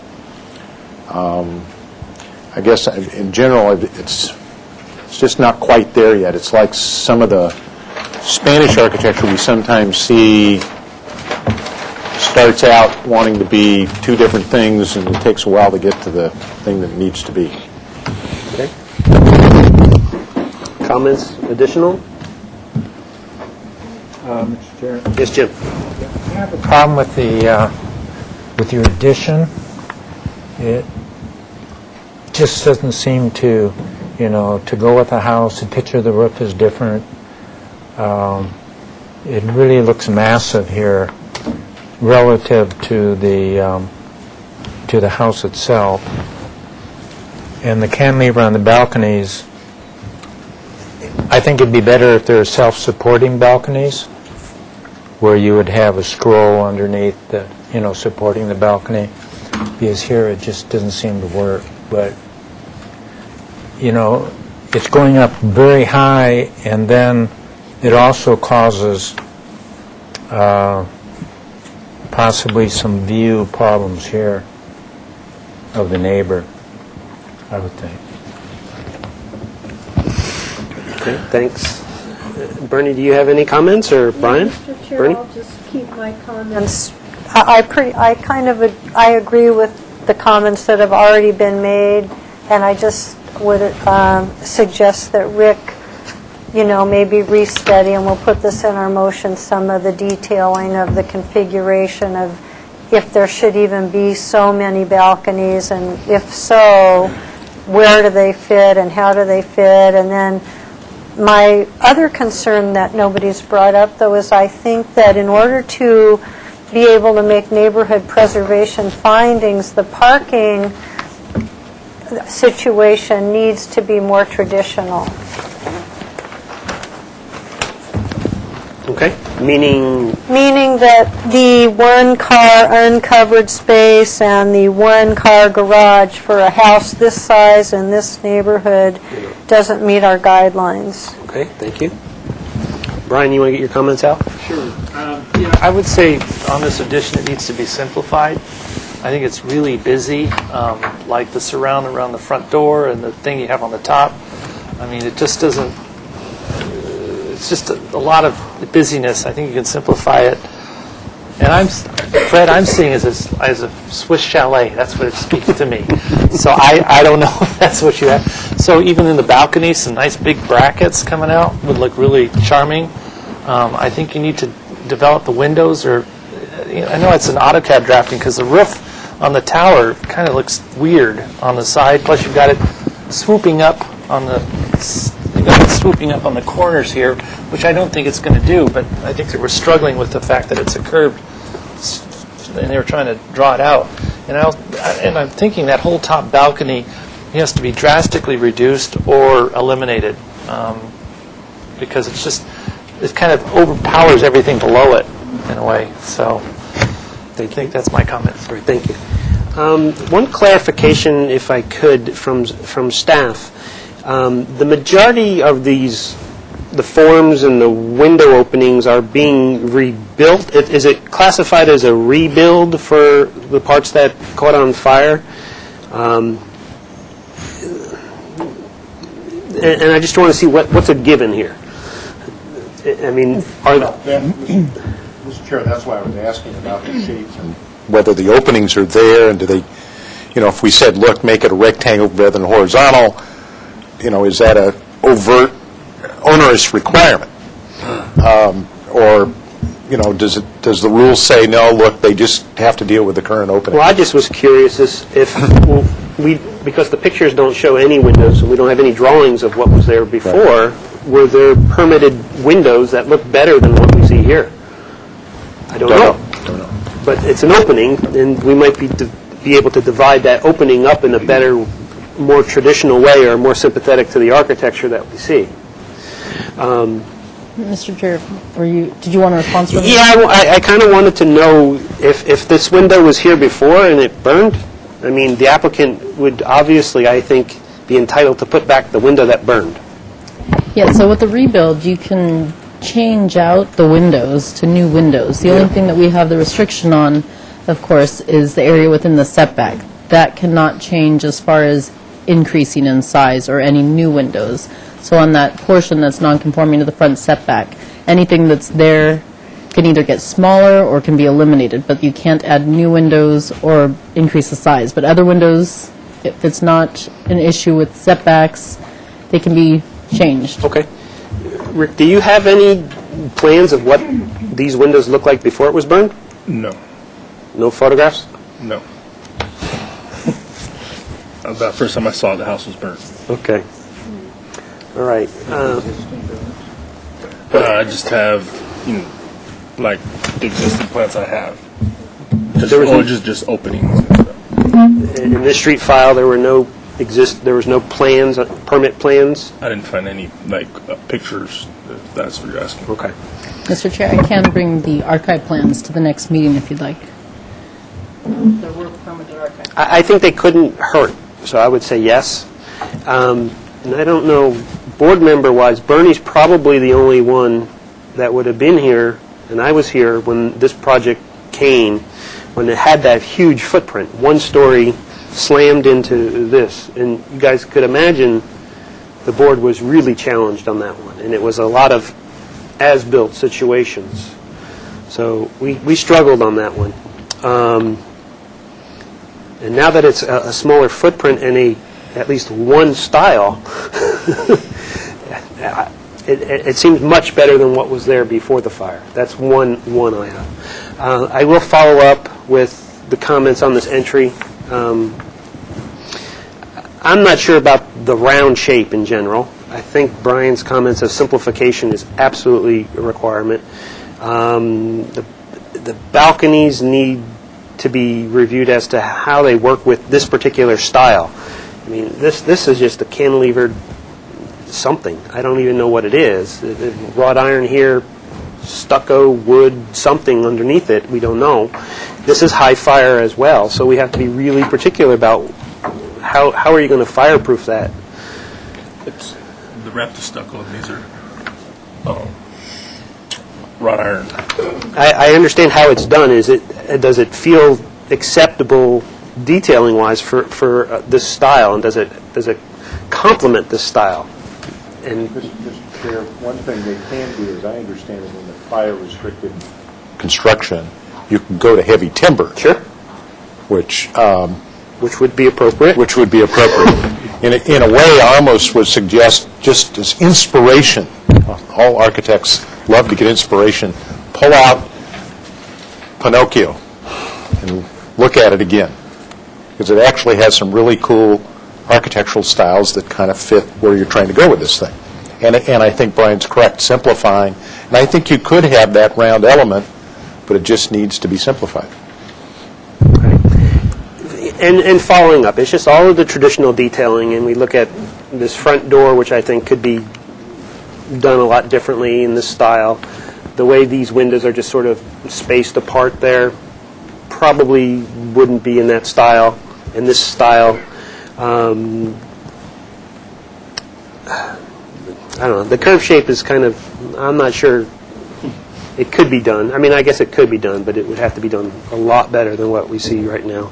And then there's certain things of how windows and rails actually work. I mean, the way it is in plan, that rail goes right into that window.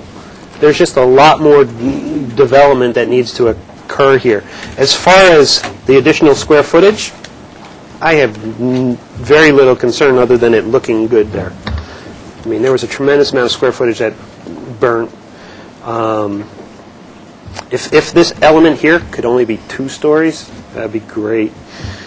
This element here, and then if you could maybe devise a gable, a system of dormers, that would be a lot more successful than a 3-story tower stuck on the front of this. That'd be my comments. Mr. Chair, can I ask, on the, you call out concrete tile roof, are those the real heavy concrete shakes?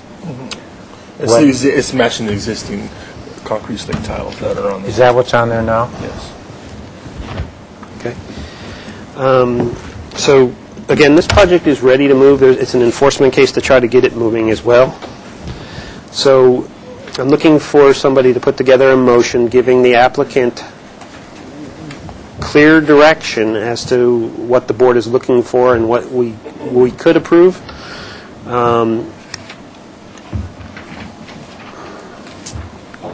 Mr. Chair, I'll attempt to do a motion, but I'm going to need Bernie's help a little bit. So we should start, I guess, with the site plan. That the applicant come back at his determination. Indefinite continuance. Yeah, indefinitely continue. And that we provide the following comments with regards to the site plan. We'd like the applicant to rethink the proposed parking locations so that they adhere to a more traditional layout.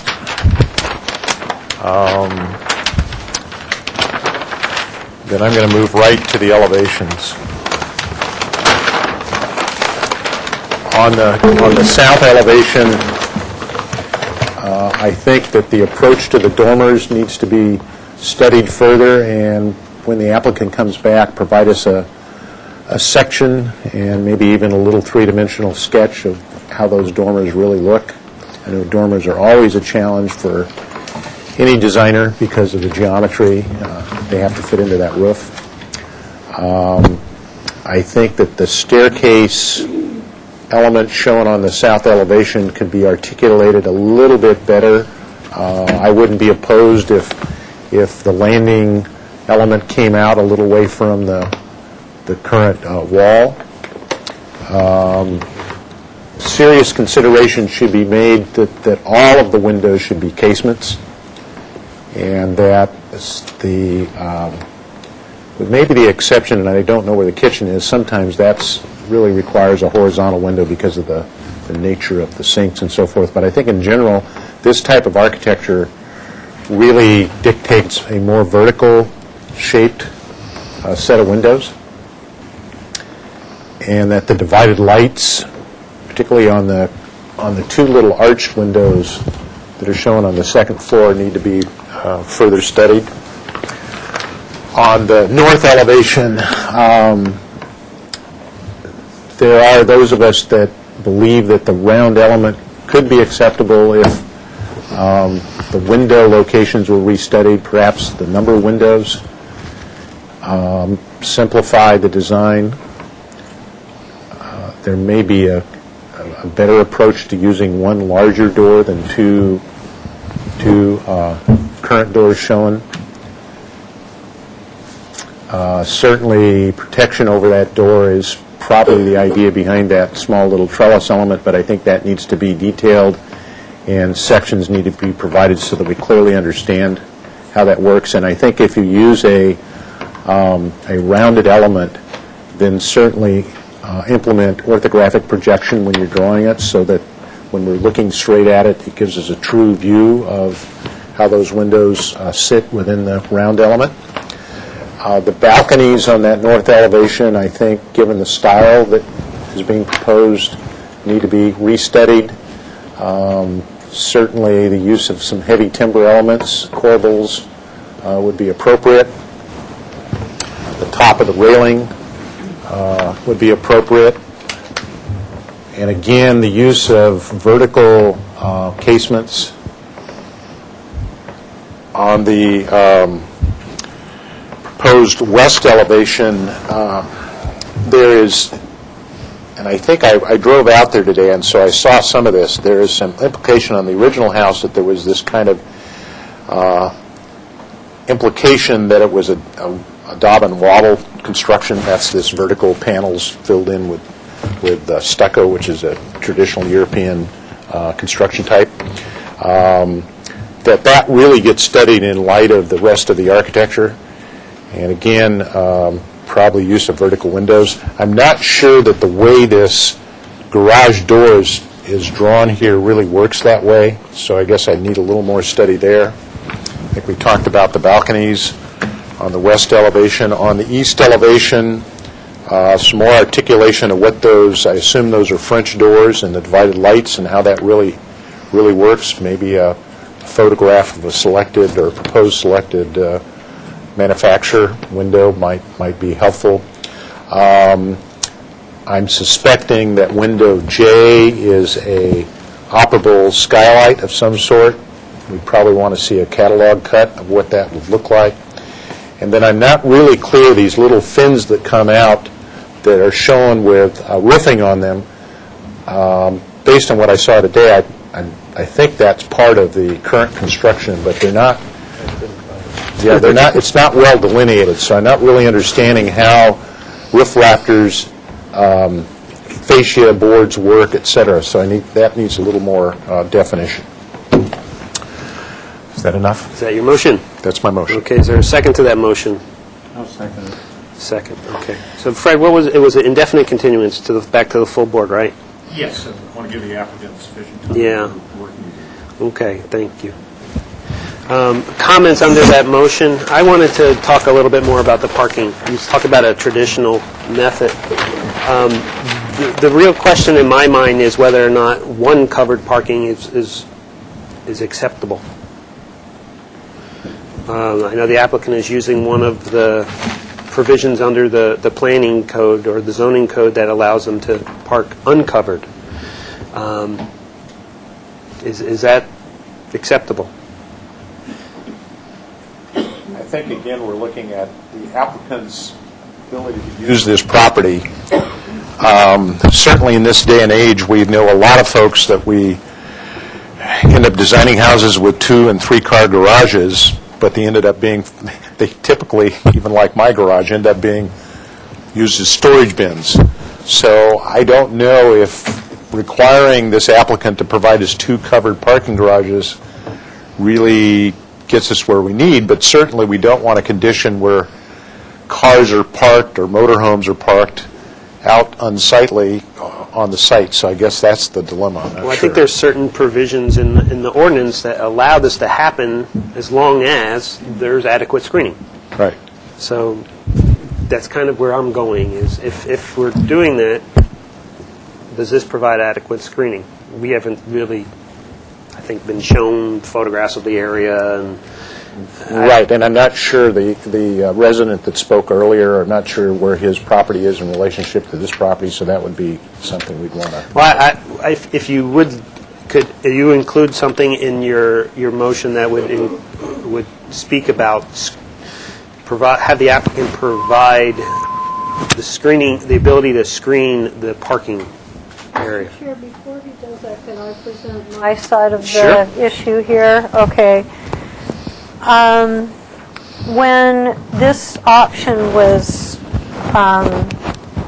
voted on to, on occasion, allow uncovered parking for one car, it really came about because people who had properties on small lots and they wanted to add on a little bit of extra square footage didn't have the 2 parking. So it really wasn't designed, and we're seeing a lot of other applications of it now, but it was never designed for a great big house, in this case a 3-story house, in a beautiful, huge lot with acreage. It was never designed so that people could just randomly, because this house is going to have a lot of people in it and therefore a lot of cars, so I think that maintaining just a 2-car covered requirement minimum is appropriate to meet our guidelines. Okay.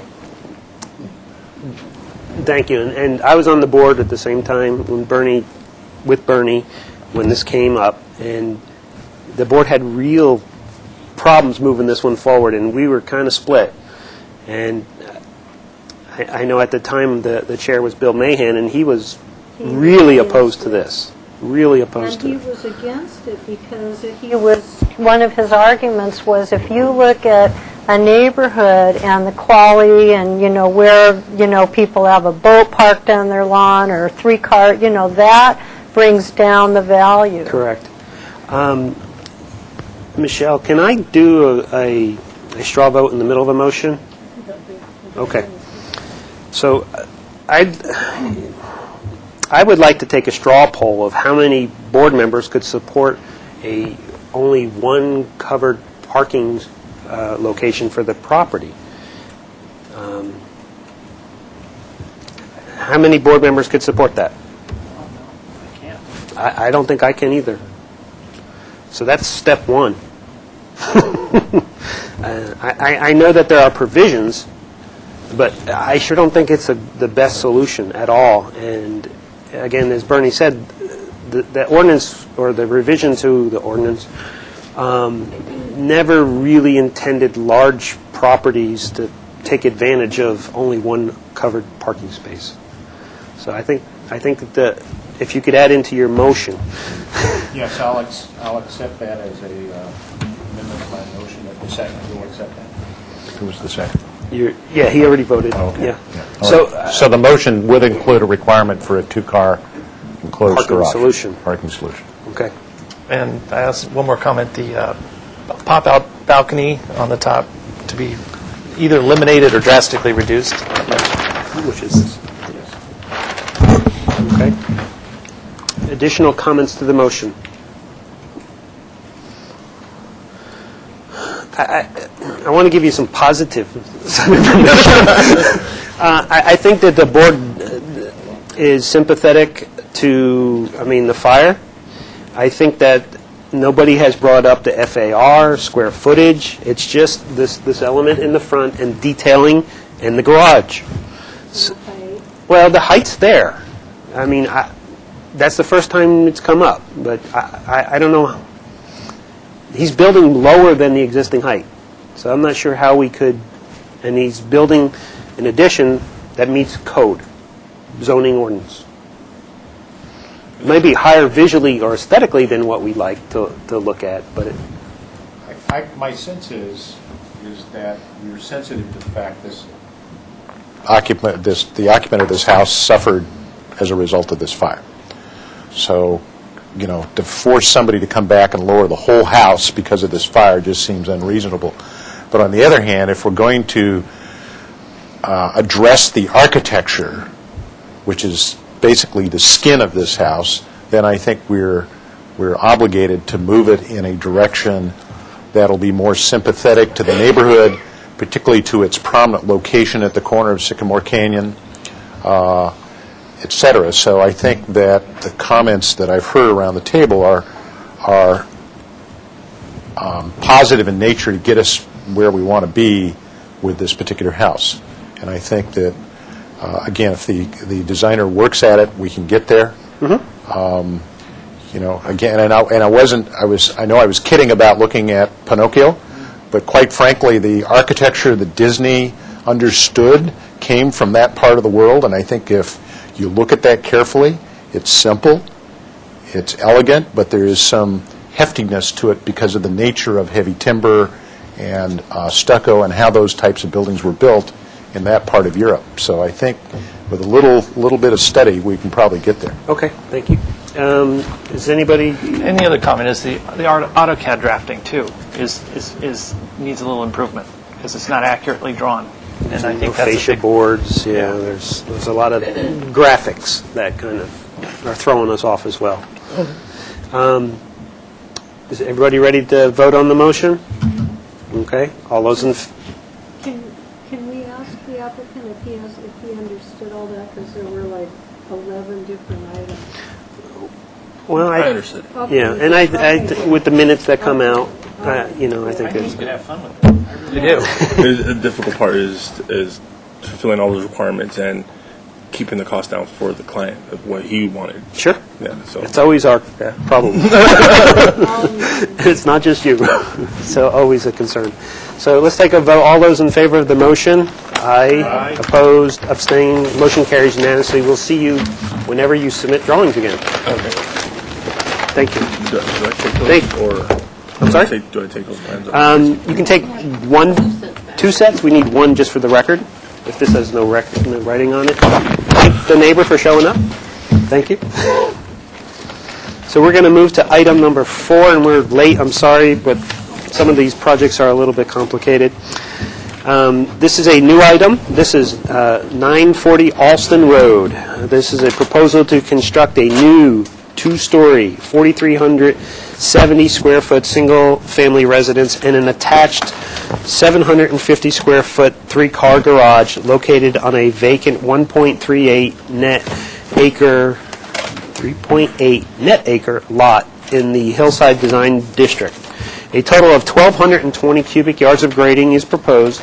Other site improvements include a new swimming pool, a new detached pool equipment accessory structure, new site landscaping, including the removal of 6 existing oak trees, 1 palm tree, approximately 600 lineal feet of a new 6-foot-tall chain-link perimeter fencing, new site retaining walls, driveway, entry gates, and a new driveway. The proposed total of 5,120 square feet is 99% of the guideline floor-to-lot area ratio.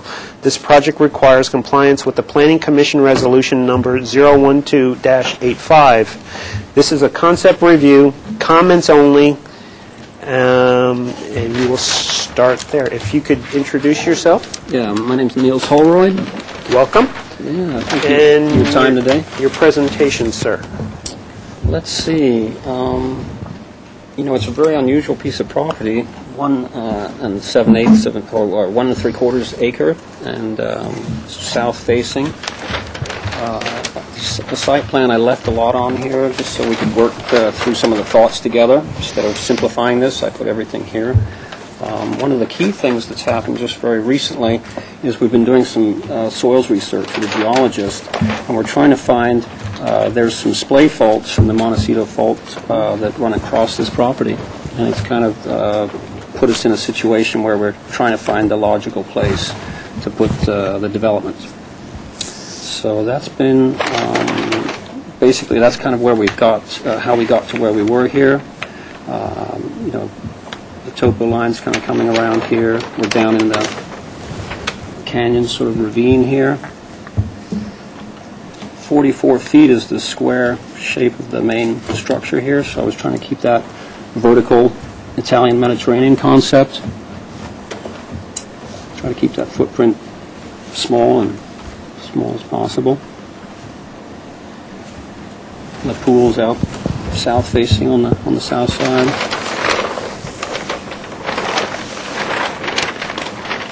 I'm going to do a fairly minimal retaining walls, about 7 to 8 foot maybe maximum. I think we've got 7 foot, and then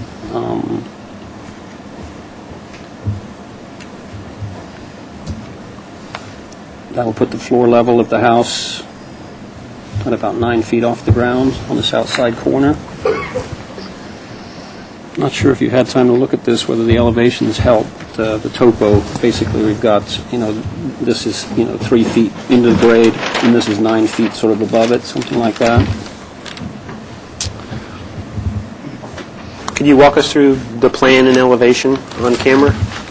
Okay, let's see. I'm going to do one more little thing before we get there. Here's the gates. We've got to come down an existing driveway, come in along this our topo lines. We're running kind of level with the topo lines. That's how I was thinking of feeding into this instead of some other way down off this high land. So that puts the entry of the house on the north. And then, did you want me to go to the elevations now? Or just the plans? Do you have the floor plans? Floor plan? Good.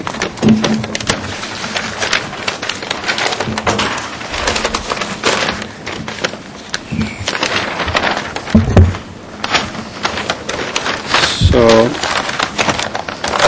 here's this 44-foot square. Okay. The entry's center of the north, courtyard, so the vehicles will come in here on this back side. We've got some high vegetation coming around this side of the canyon, and then the other side is actually the bank climbs up pretty high, and the chain link fence that's proposing down the edge of the driveway. I want to plant that out with pittosporum probably, or some kind of hedging. Lose that visually. The entry is all on one level now. We're coming into this entry hall, straight through to this great room, sort of a family kitchen, dining, living, south facing. We've got a simple little patio here that's up on this level, and then cascades down. I think that's about 4.5 feet of steps down to a gravel or grass area around the pool. So no hardscape out there. Our other patio is a small little patio off the kitchen. This is the east side, so this would be sort of a little breakfast patio. Coming back into the house here, we've got the sort of mechanical laundry powder room. The dining room is probably more likely to be used as a den, but some people still like that formal dining room. There's access to the garage. Up on top of the garage, we've got steps going up to just sort of a workshop storage at the moment. The house itself, you go up the stairs in the central stairwell that you'll be able to look up to the height there, and then come upstairs.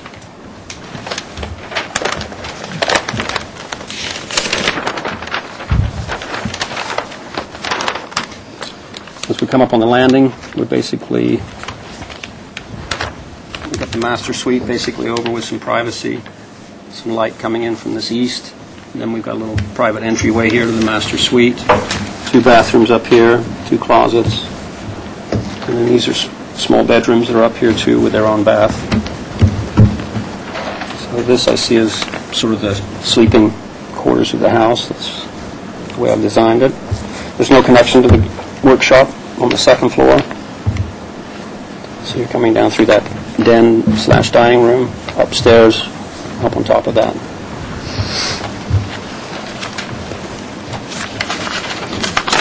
Did I lead you through that? If you could go through the elevations now, or if you have sections. Yeah, I'd like to show you really, I want to go back to this, is the section better first? No, this is good, just to get a general character. So yeah, here remember we're on the courtyard side, north entry, so that's going to be a little shorter. Then on the south side, we pick up a little bit of height. So we've got our highest points are here on the outside. We're about 9 feet up to the finished floor right here. So that's our 30 feet here. Let's see. So this would actually be, as you're coming into this courtyard, you'd be passing this part. Cars would be going into these garages here. This is actually the other side of that. So this is lots of foliage here I was trying to show here, but this is the tallest part here. Very, very softened with, really the foliage continues. We're down in this ravine right here, so hopefully that'll really soften that elevation. Main concept here is to try to keep this kind of quiet. This is the one that really is south-facing and probably going to be the most enjoyable, south-facing with that pool concept and then ocean view. Okay. And you had some other site sections or something I did, back there? yeah. This is a section that I thought was a good example of our, what we're trying to achieve with our 30 feet. So here's our 30 feet measurement here. Here's showing some fill just to soften that 30 foot. You won't actually see that 30 foot when it's finished, but we have to measure from the existing grade. Then we come up here, we're actually cutting. That's the driveway coming in. The driveway's going to feed around the house again, so that's going to be narrow there, feed around the house. Okay. That's all there. All right. Anything else for your presentation? Do you want to show us any photographs or anything? I'm not sure if anybody's had a chance to go out there. I've done quite a few projects in Montecito, so I haven't had the opportunity to work with you guys, but I wasn't sure if anybody had been out there. But it's a very unusual site, and one of the key things, I think, is Olston Road, really has a nice feel if you're coming past Vaughn's up Hot Springs, and then you turn on Olston. It climbs at a nice little grade, and then it kind of levels out right at this property, and there's a view of the ocean and just a nice. It's probably one of Santa Barbara's very, very pretty views. So my thoughts is certainly not to have any effect on that. So keep the house down, down in this area, so the roof line won't impede on any of that. Okay. So I set story poles up on that just so we had that kind of clear. Did you already I did. I met with quite a few neighbors, and everybody was, that was the first thing that they wanted to know. So I did put the story poles up. And Do you have any photographs of those? I don't. I haven't got those yet. Okay. I can get those. Anything else for your presentation? Maybe just, if you don't mind, I just want to look at this again. I've got a lot on here. I was just going to try to explain really quickly that we've got a large lot here. We've got a couple of areas. This one may turn out to be another area that a development could be done. But this central section seems to have two fault lines that are running, about 60 feet apart, splay faults that are running across here. So it really doesn't give the room to do the house in this area. But you can do a pool there. Of course, you're allowed to do that. This pool has the fault lines roughly on each side. The house where it is now is about 20 feet off the northern fault line. So a lot of this, people, are going to be asking, why are we here? Why did we get situated here in the lot? And it's been... Is that a common driveway? It is. And this is the neighbor to the south? Yeah. Which is this one the here. neighbor here? Yeah. This is the palm tree that I was suggesting that we remove. It's right there. So my gate's coming up here. This has got it's got a mansard roof. And the camera. Thank you. It's got a mansard roof, which I don't have the photo here, but tall chimneys. We got these tall palms. So I was thinking my entry gates, will sort of blend there and create a little approach. Okay. I'd like to move it. It looks like Michelle has some comments she would like to have staff add. Yeah, thank you, Mr. Chair. Just wanted to give you guys some brief history of the parcel. This is a vacant parcel. The parcel was created as part of a 1985 subdivision that was approved by the Planning Commission. Staff has determined that the building envelope as determined by the Planning Commission in the 1985 resolution and tentative map, is considerably different, so they will have to go through a level of substantial conformance determination by the Planning Commission. That'll be determined at a later date, but of course needs to happen before you can take action on an approval on this project. Do we have... And, sorry, additional, just regarding if the proposal does proceed as he's shown today, and the removal of the existing oak trees, that will trigger an arborist report and may trigger any additional environmental review that will be determined after an arborist report has been submitted.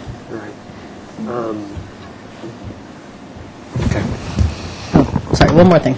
Just wanted to let you know, too, any trees, as part of the original condition of Planning Commission approval in 85, any trees being removed requires to be replaced on a 2-to-1 ratio. Do we have a copy of that Planning Commission? I have it here. Okay. Yeah, attached it too. Sure. Thank you.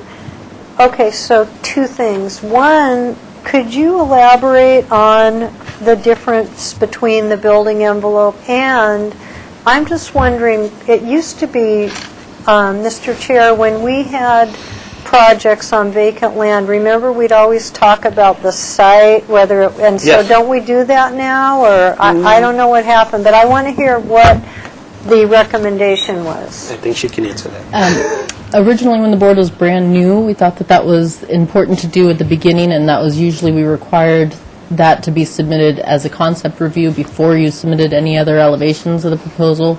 At this point, given 5 years into the board, we figured that they can do a vacant site, topography plan at the initial concept review with elevations as well, and the board can definitely want to hear comments on the board's. And this also comes with a Planning Commission development area already established. Yeah, and I'm going to pass We're that gonna do envelope that. out now. Well, Yeah, it wasn't really established. It was, what did they say?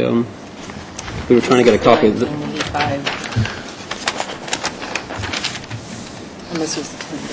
Tentative, yeah. So they used the word tentative, which I thought... so this is the lot right here, and it's saying the buildable area is about there. Tentative building site, and then they have special notes unless the soil conditions or the faults, need to move things around. So I attached that here. So we basically have a note here that says, if, because of the faults that may be discovered, we have to move. So basically that's the discussion, the point there. I think this was actually done to develop this property at the time. That was its major project, so I think they were just kind of dividing this off, creating this as a, tentative, and that tentative location. Yeah, and that's the purpose of the substantial conformance determination that will have to occur prior to approval. We'll staff will look at that and review the 1985 staff reports and the conditions of approvals and the tentative building site, and they'll make a determination, also given, geologic information, and they'll make that determination. All right, thank you.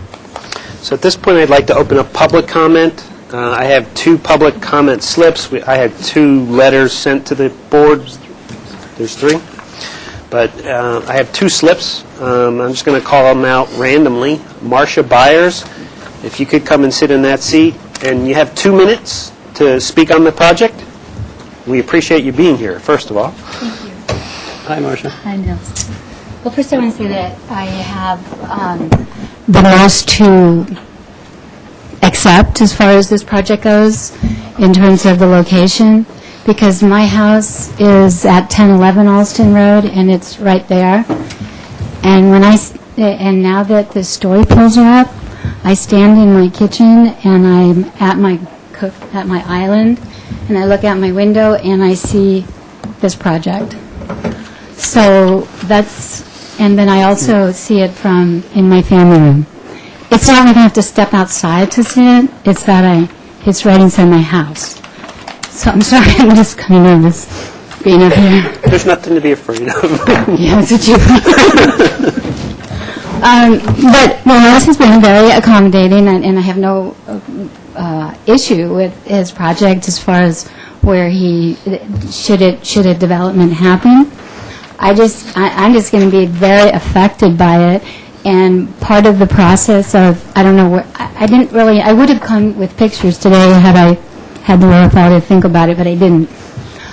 But the idea, if it does go through and it does get passed the way it is that it's a very, I live on like the higher part of where he is, and so my house is above his, and so, and it's in a canyon, so the idea of if the colors that were selected were kind of more in keeping with a natural setting as opposed to a white house with a red tile roof. I mean, it would really flow into the setting a lot better. Let me just think of other things. So the other thing was, I was, as Nils knows, I was shocked when I heard that we were going to put a house here, because I always was thinking that it would have been in the second place that you saw in 1985. I mean, I didn't even know the date, but I've been in this location for 30 years, coming up to 30 years, and you know, it's just kind of it's just something that's really something that's going to affect me, and I want to be involved, and I want you to know that I'm here to speak up for myself. Thank you very much for coming. Mr. Thank Chair, you. before the resolution, I just want to question. It's on. You're in the White House. I am. That you can see through the trees if you stand where the story poles are? Yes, Okay, thank you. yes, I would encourage you to take pictures. I will. Quickly. I definitely will. Okay. Okay. Thank you. Thanks, Marcia. Um, Yeah, that's, you know, I did get that picture. Carrie Moriarty.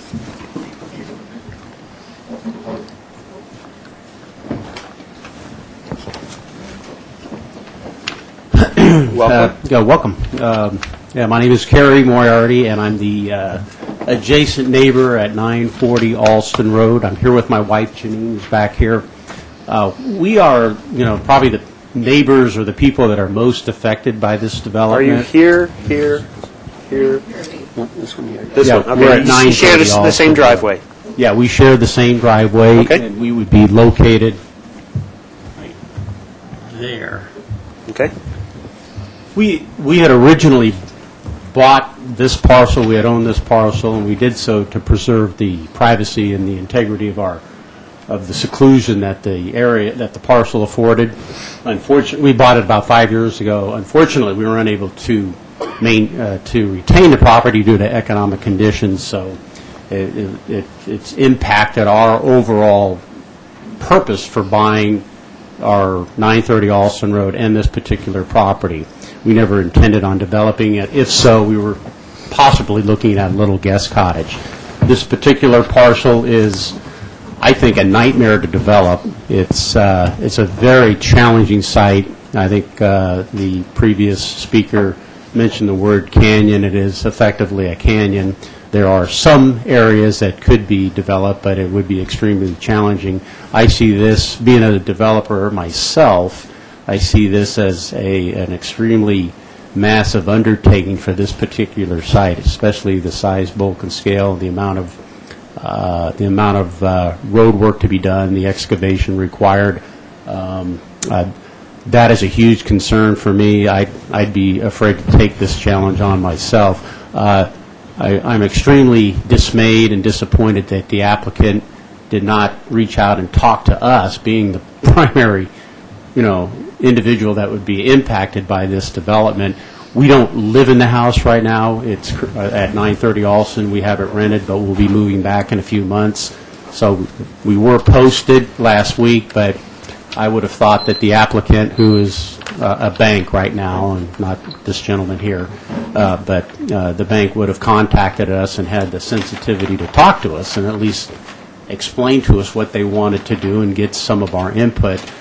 Once again, being a developer, if I would have walked into a room proposing a project and not talking to the most impacted neighbor in the entire area, I would have been laughed out of the room. So I was disappointed that there wasn't that type of consideration. Thank you for your comments, in talking to us. I am. We are limited to 2 minutes. Yeah, I've got a letter that I've got some thank other you. issues. Can I bring up one other comment? Very, very Can quickly. his wife take his sign in for her 2 minutes? Well, I did the last, other than the other issues, the entrance, I think, is a real issue because it's so close to our particular entrance, and I think that would create a real difficult privacy issue for us. Okay, we'll take a look at that, sir. Okay. Thank you. If you fill out a slip, or come up here and you have 2 minutes to do it.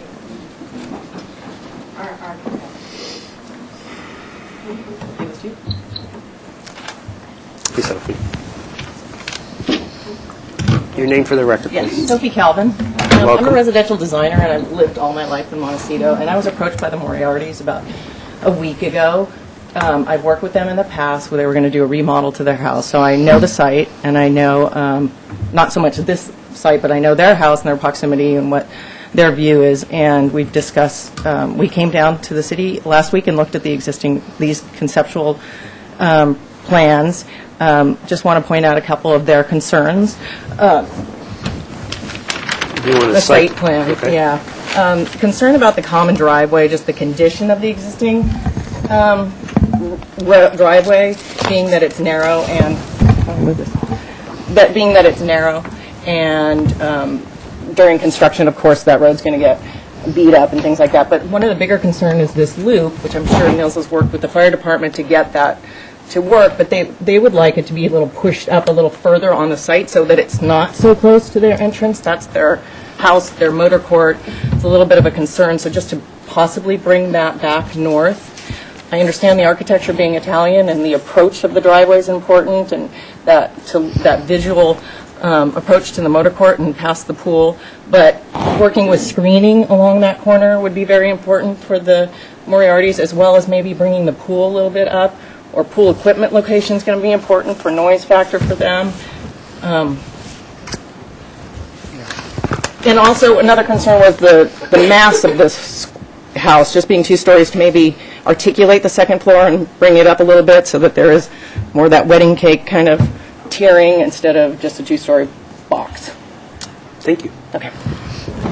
All right, I'm going to close public comment. We're done. Okay. And bring it back to the board for their questions of the applicant. Mr. Chair, I just wanted to acknowledge the 4 letters that were submitted for the record. Okay. Were we sent all 4 of those? 2 were just submitted today. Okay, and those letters are basically... That just spoke, and another They're letter. not in favor, I'm just trying to understand. Yeah, the that. majority of the comments from all 4 letters involve the size and scope of the house, being the square footage, the impacts to the canyon, and privacy and views. All right, thank you. So those 4 letters, are they all neighbors? Okay, thank you. So we'll close public comment, bring it back to the board for their questions. Mr. Chair, a basic question. The city of Santa Barbara recognizes they've allowed this property to be allocated for someone to build a residence on. Is that true? Yes, and that was understood as part of the under- 1985 subdivision. There is not a circumstance where nobody can build here. No, but there is, as the applicant has said and neighbors have said, it is a very constrained and difficult site due to the geologic conditions, and that was also recognized in the 1985 Planning Commission resolution. But an individual has the right to build a house here? Yes. Okay, so we're not in a situation where we're discussing to build or not to build. It's what type, what it looks like, and where it's put on the site.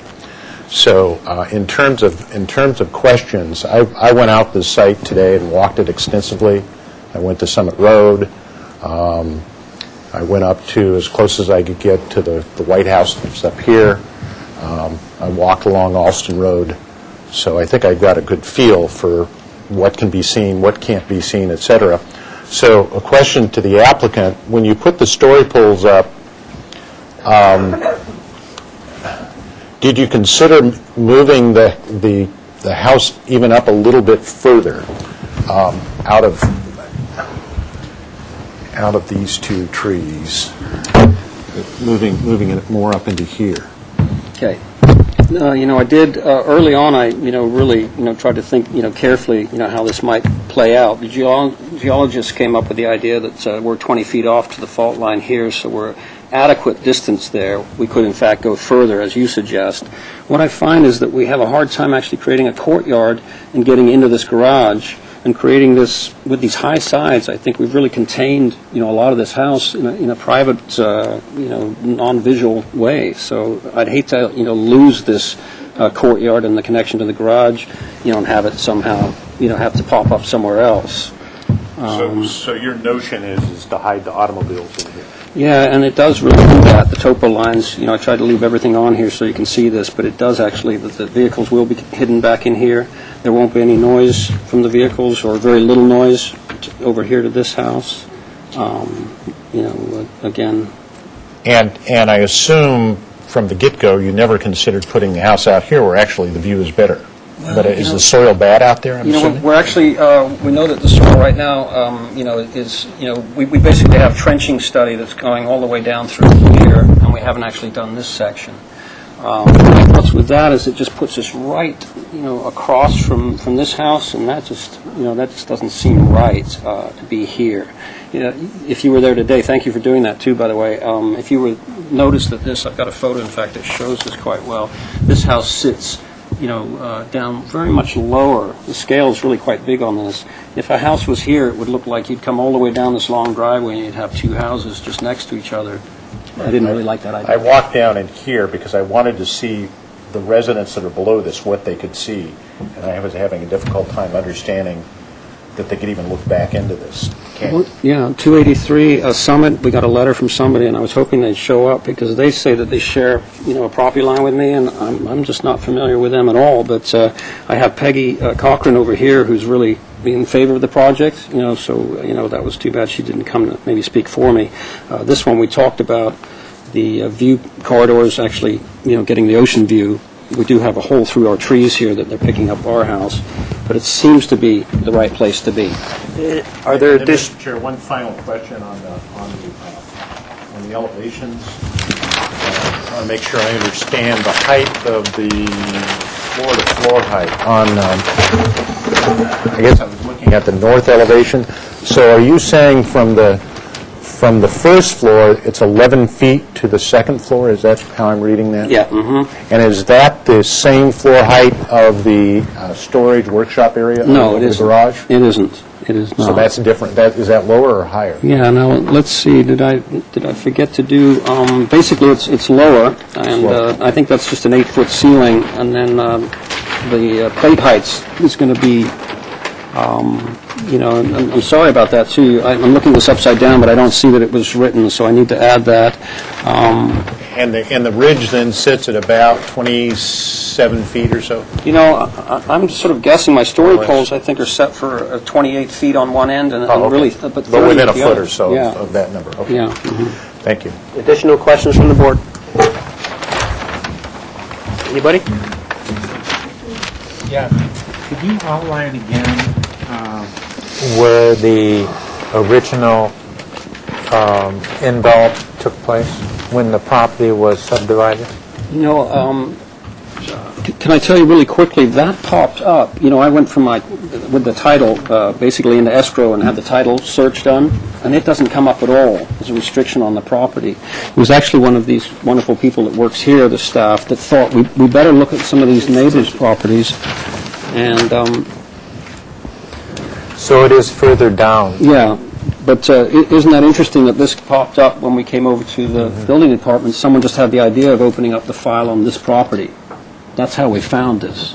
There was nothing actually, this wasn't connected to this property at all according to the title search that we did. So I can understand. That's interesting, I just thought. Why the envelope is further down because of less grading, driveway entrance. You can cut the driveway in half.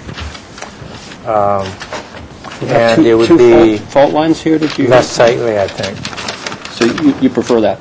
We're not in comments yet. We're still in questions. Good. Do I answer? Brian?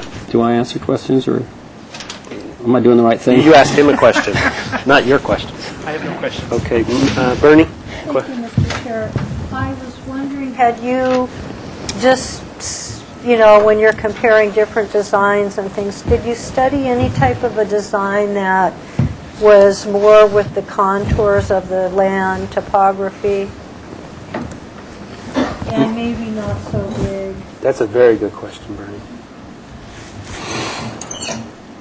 You know, I did. My thoughts is it starts to spread itself out. By going vertical, you know, I've got a little background, you know, on sort of European study concepts, and this to me is that vertical Italian Mediterranean design, which at 44 feet square, you know, it's you know, fairly small. I mean, you know, in comparison. It's got thick frame walls. It'll have nice fenestration on the windows, so it'll have big overhang, and I think it's going to be very, you know, it's going to fit really well. We've got some very tall trees over there. Did you, by chance, get to visit, or? I have not walked around. Hopefully. I just drove by, and I'm familiar with the neighborhood. Yeah, well, hopefully, yeah. I mean, I really, you know, thought, you know, and I don't want to take too much of your time because I know how you guys are so busy, but I've been out in Montecito really trying to think hard. I grew up with David Gebhard and, you know, his family, and my parents have been good friends, so I'm really trying to make a difference here in what I do. So this is one of my Spanish concepts, and I've just finished recently. Okay. I understand. Just trying to show a little bit I'm of my... familiar with Oh, it's a beautiful design. I'm just trying to fit it to the site and to the neighborhood. Perfectly said. Trying to show, you know, my architectural background, and I think it's, you know, the best I can do with the circumstances over there. Jim, do you have any additional questions? So let's move to comments if we could. I'll go out on a limb and say it seems very aggressive. It's very aggressive. I haven't been to the site, but just seeing on paper what I see, I would have asked the question just like Bernie's. Is there a solution that would be more sympathetic to the grades that are out there? It's only a 7-foot retaining wall right here? Yeah, but you got this floor going 9 feet in the air on that side. So it just seems aggressive. Yeah, that's not the finish. You remember I've got some fill going in there? Hold on, it's my comments. I'm not asking for an answer. Okay. So my comments are, again, I think there's a tremendous amount of grading. I think there's a tremendous amount of, there's trees that are coming down that maybe don't have to come down. The biggest point is this whole planning resolution and the determination. And you know, until that's resolved, I'm not sure what kind of comments we can even give you, other than, to me, it looks very aggressive based on the information that I see. Other board members? Mr. Chair, if I may, I think that the architecture of this Italian Villa Mediterranean approach would be appropriate, but not here. In Italy. In Italy. Having just got back from a trip to Italy, second or third time I've been there, looking at how these basically square two-story buildings get inserted into the land in Italy, happens differently in a different kind of terrain, and this is not the terrain. I think that a house that adheres to the terrain would be a much better approach. Perhaps a series of pavilions cascading down through the canyon might be a nice approach. Certainly, that was why I asked you about the positioning of the house. At least at this point, the house isn't there to try to capture the view. If it were, it would be way out at the front of this piece of parcel where you could actually see down to the golf course and out to the ocean. So if the nature is to make it a very private, secluded home tucked into the canyon, then I think a one-story approach could be pretty exciting and afford a variety of living platforms, as one might have a building cascading down the canyon. I think the square footage is extraordinarily high. We're at, I think, 99% if those numbers are correct. For a restrictive lot. For a restrictive lot, and I think that, you know, in some other cases, this board has looked at and maybe more comfortable with something that's closer to 80%. In terms of the opening driveway, I know there was some comments made about that. Of course, one has to understand when this property was then sold off, that is a common use driveway. There's I'm sure, some kind of title easement that allows both property owners to use it. So, I guess I'm not as convinced about where the driveway opening is critical. Certainly, landscaping will be a key component. Some kind of gate structure if that's desired. Although, you know, one of the interesting things, I just don't know why we have to continue to have gates on properties. It just, you know, maybe there's just a simpler way to deal with an entrance to a driveway than having to have some kind of monumental gate structure. Maybe it can be done with landscape and some natural contours of land, and we certainly have a lot of stone available to look at. So in first blush, I guess I'm just not there yet with this proposed style and approach.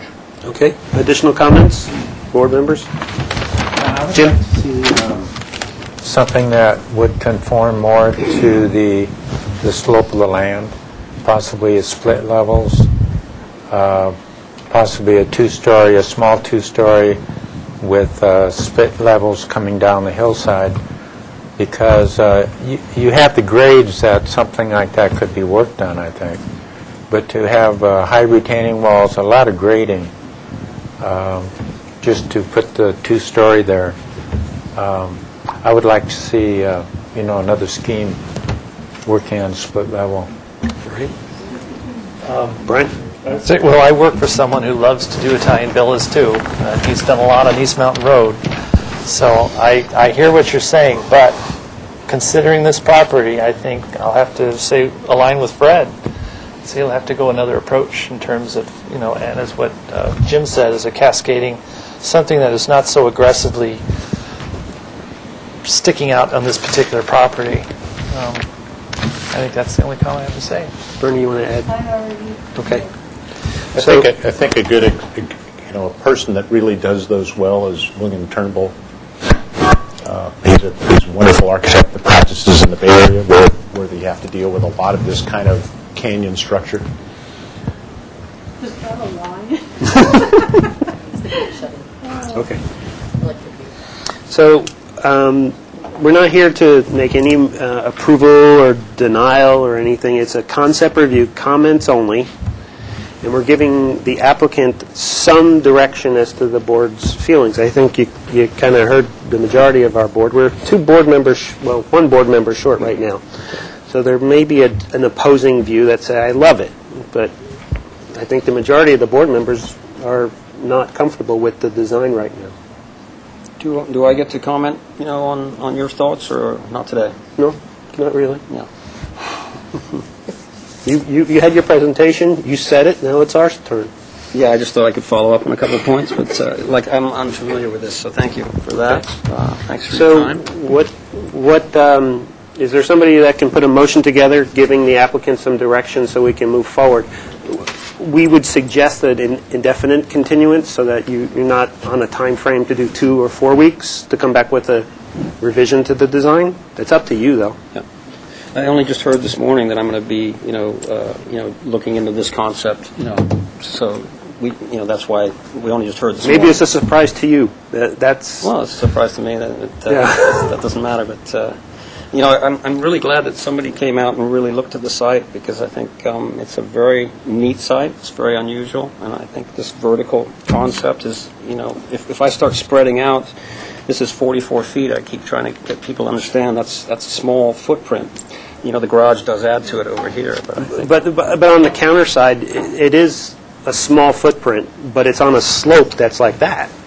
So again, that's why we don't want to get back and forth on comments, because we can talk about it all day long. I'm trying to be helpful. Yeah, I understand. I'm looking for somebody to put together a motion so that you can respond graphically to our comments. Excellent. Mr. Chair, if I might I know the board's talked about a little bit of placement, but I just wanted to get maybe something strong in the motion that says, talks about the placement of the proposed house in relation to the site. Maybe, like as Bernie suggested, talk about the vacant lot analysis. You want me to attempt, Mr. Chair? You can sure throw some comments at it. But Let me see if I can start. Okay, so indefinite continuance.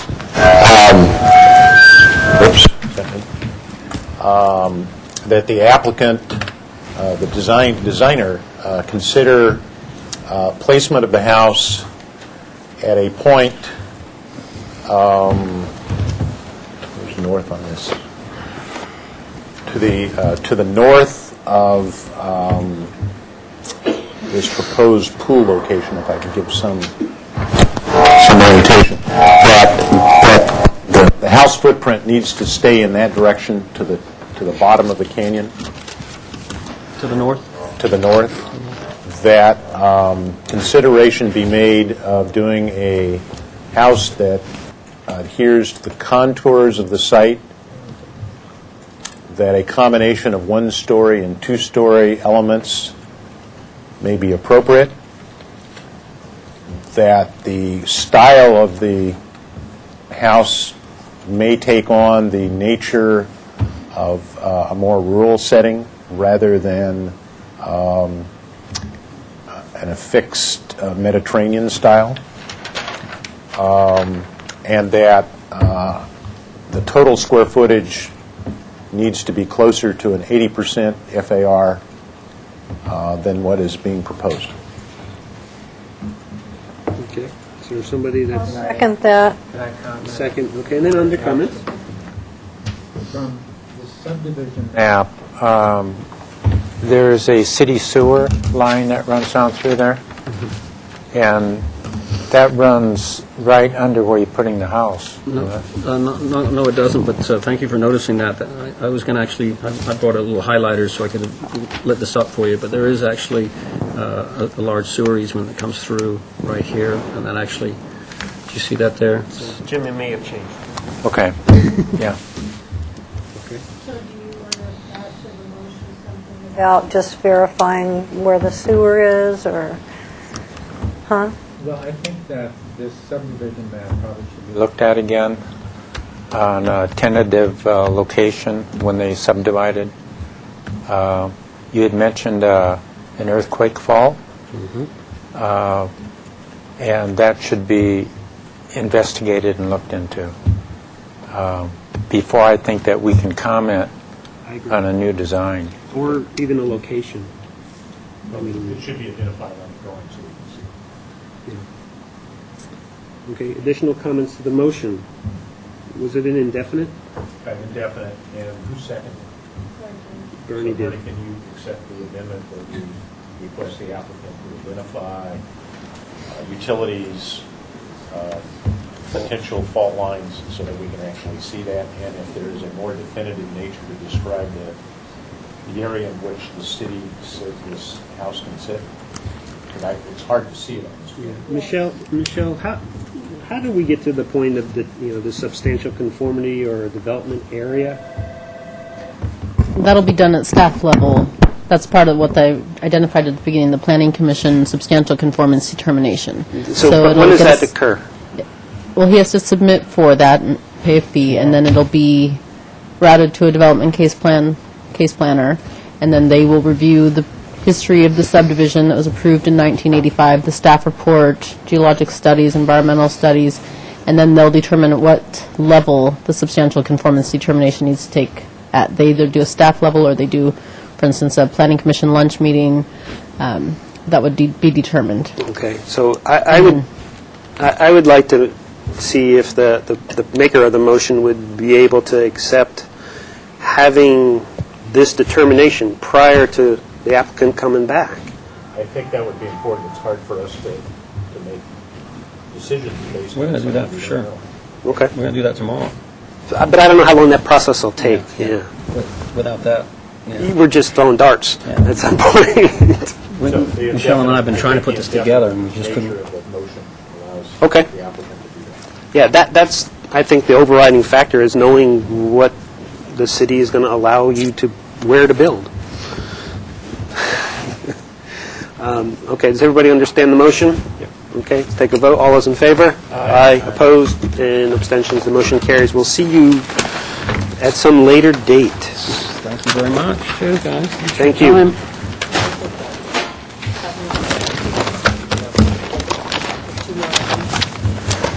Those guys are yours.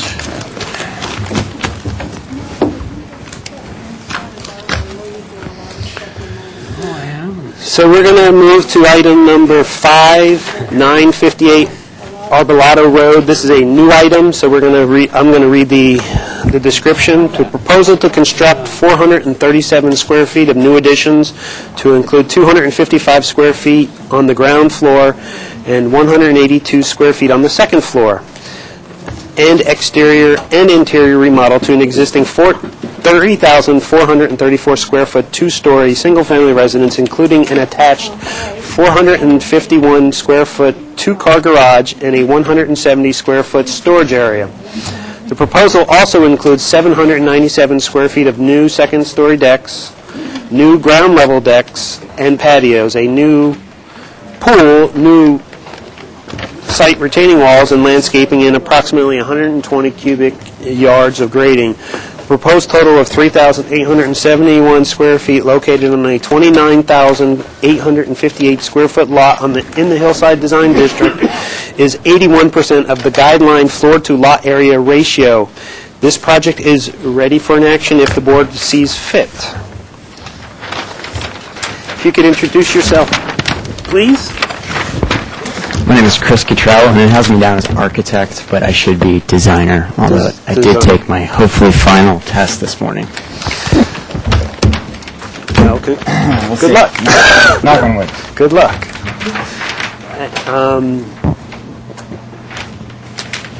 Is this new information than the set? No, the the landscape just did a larger print. So this is all in this set? Yep. And so you get to pick how you want to present your project. Let's start with photos. Okay, this site is very very cozy. It's very hard to see this building from either Vizcaíno, which is above it, or Arbolado, which is below it. You can talk a little.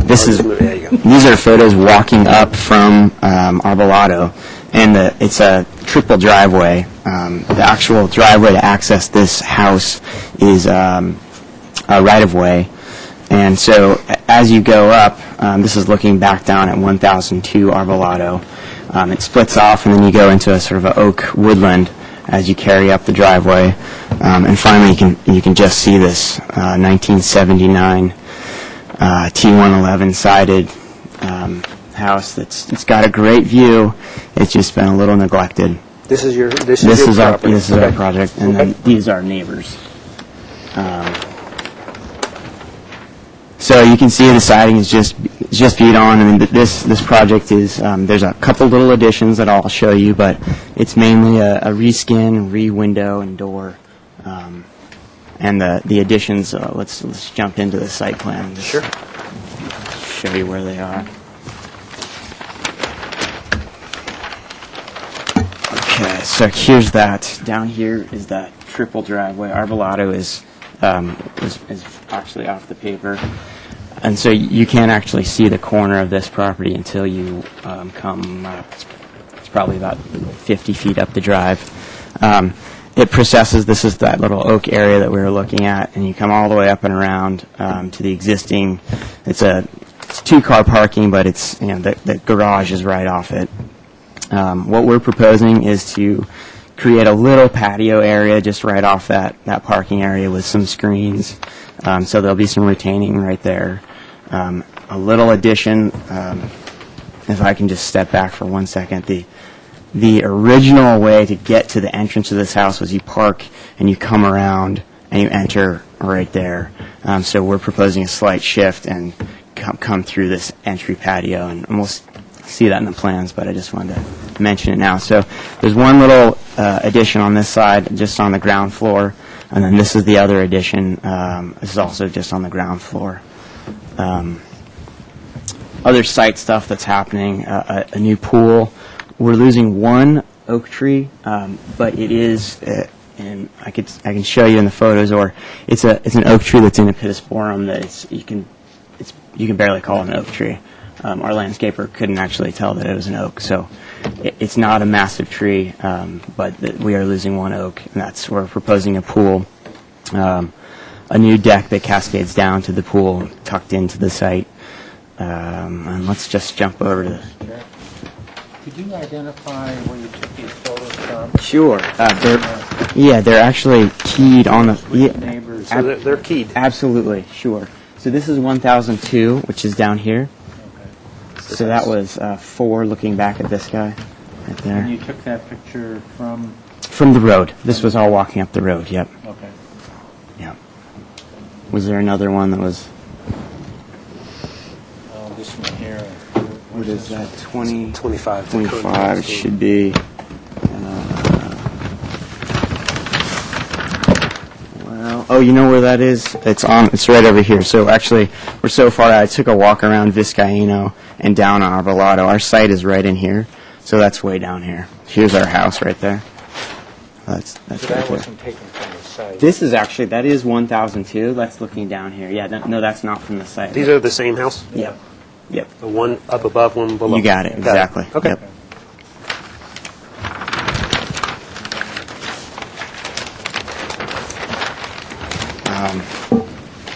Existing conditions, this is what I was saying. This is the current entry. You park, and if obviously you're coming through the garage, you can come right into the kitchen there, but guests come around and enter through the front door there. Upstairs, there's an addition in 1991, sort of a second living unit. It's pretty awkward up there, so we're going to basically fill in that little joint right there and remodel this stair right there. This will be the location of the addition on the ground floor. So we'll flip it over to the proposed plans. So new entry, we just extended that wall out just to give the dining room a little more breathing area.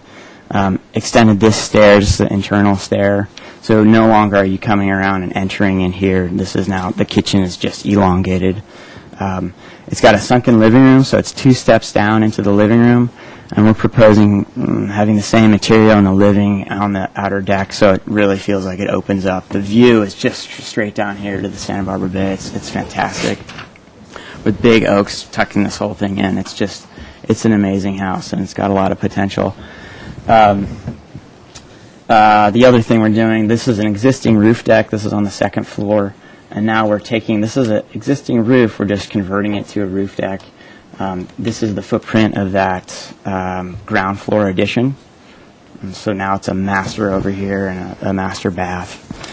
What I'm proposing with this master bath is to pop this up and back to give the back of this roof deck just a little privacy and feeling of enclosure. Any questions on the plan? Let's switch over to yeah, front door. So the front door is the new entry is going to be coming in right through here. So that's that awning. Okay. Yeah, it gives a little lid over the front door. These are the existing elevations. It's like I said, it's all 2-1-11 siding with some really beat up 2x12 fascia. There's a lot of wood deck already. Aluminum slider windows. And then here's the proposed. And if I may, if it's concept, these windows I'm proposing, the doors, I'm feeling 90% at. Windows, I feel like we're going to start again. So don't worry too much about the windows. We'll get there. This is on the back of the house, the bathroom addition. And what else? This is that addition that's just filling in that bump out on the 2nd floor. This is it in plan view. So.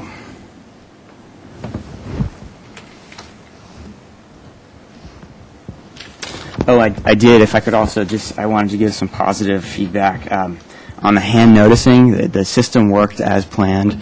The owners went around and visited with, they met 9 of the 10 neighbors and visited the Botanic Garden with one of the neighbors who was concerned about, I think she might speak tonight, about maintaining native plants throughout the property, and they're definitely on board with that. Neighbors up the hill at 734 Arbolado, there had been a collection of trash on the roof that was just in their sight line, and they had asked them to take care of that, and that was taken care of, and they are thrilled with the project as well. It's Mr. Rollerson, Mr. Erickson. All right. Anything else for your presentation? That's what I got. All right. Thank you. Is there any staff comments on this project? Okay, so we'll move to public comment. I have one public comment slip only. If Barbara, if you could sit in that chair, and you have up to 2 minutes to make comments on the property, right there, if you could. Oh, well, I live on 1002. My name is Barbara Bonadeo, and I'm the neighbor. Look across the road, the easement road. In the first thing, I think the house is a little too far.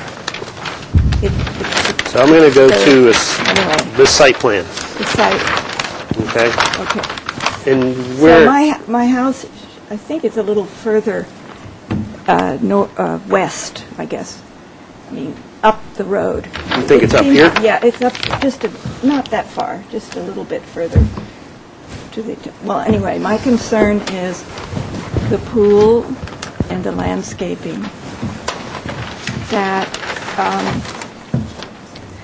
the pool is sufficiently screened from view, and that I don't lose the sense of, when I use the road and walk up there, that I am, confronted with a lot of concrete and building, because it's very naturalistic now, and I'd like to maintain that with many, many oaks.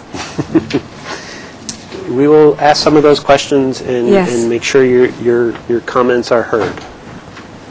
Anything else that's a concern? Well, the only question I have is the road itself. Would the owners be interested in maybe completing the road to Biscayno, which would, because the property is landlocked, actually. They have no frontage on any public road. I haven't brought this up to them at all. I think we mentioned it just slightly. And it would be nice if, also from several different standpoints, to have a little extra exit. In the past, it's only a 10-foot wide road. We've had our retaining walls broken down several times because of former neighbors going off the road. Ooh. Yeah. That's not good. And because that's the only entrance and exit.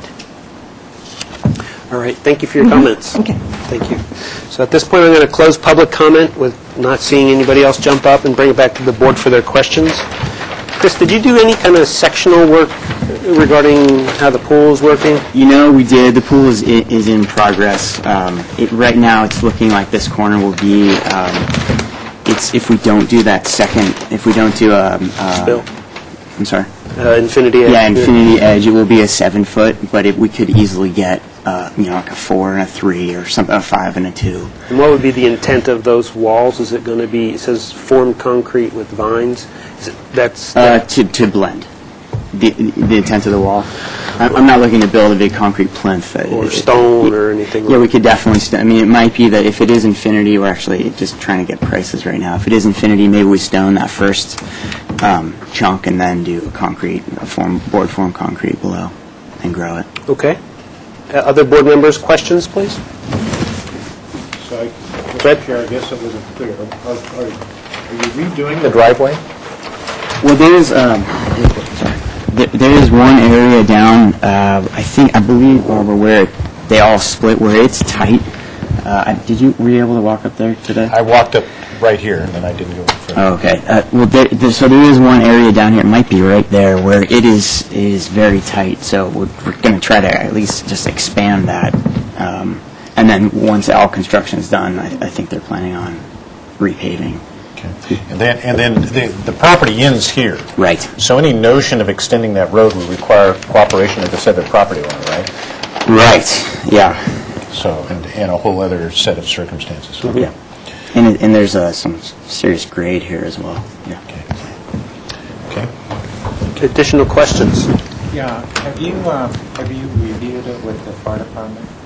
Yes, and it's not a new build, so they said... You're adding square footage.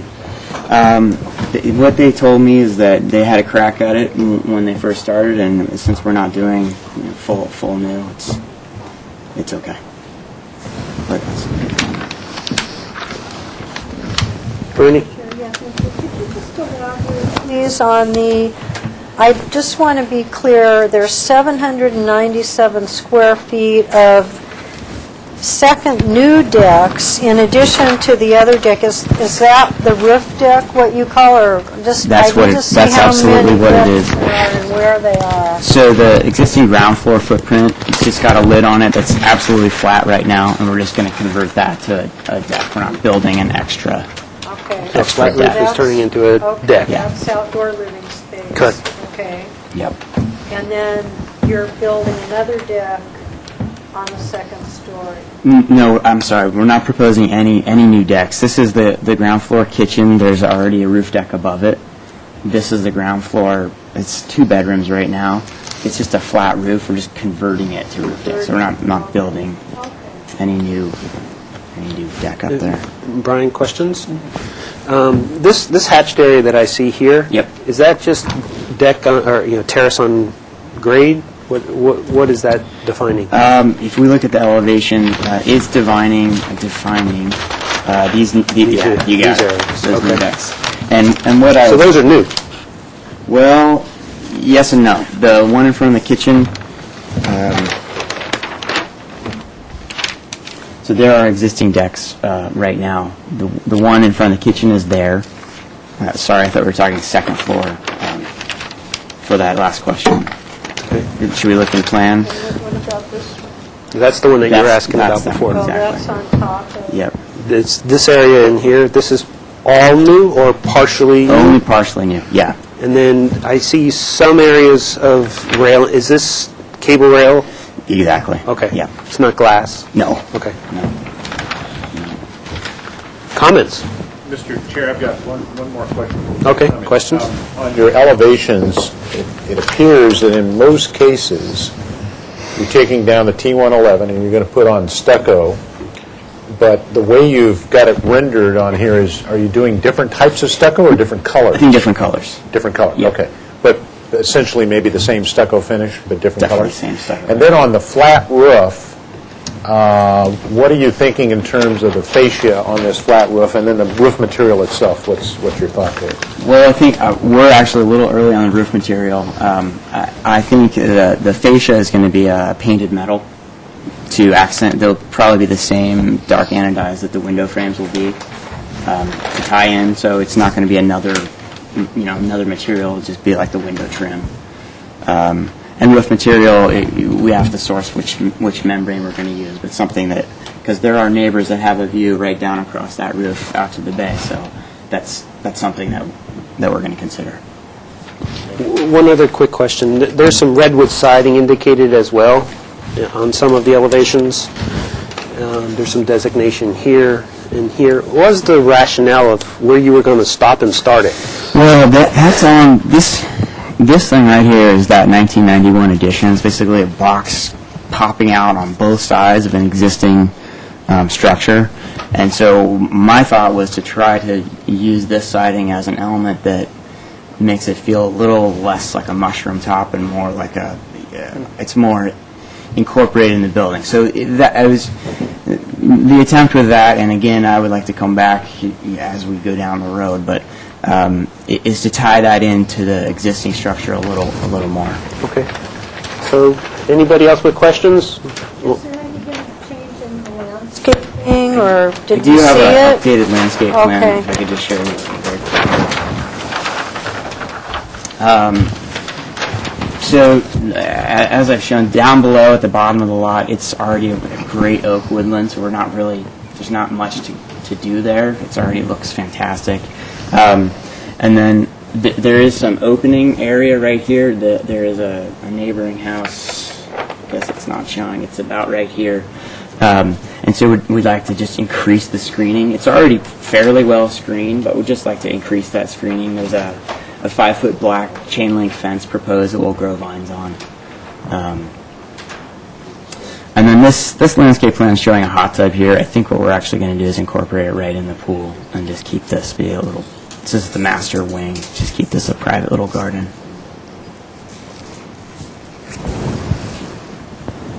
Okay.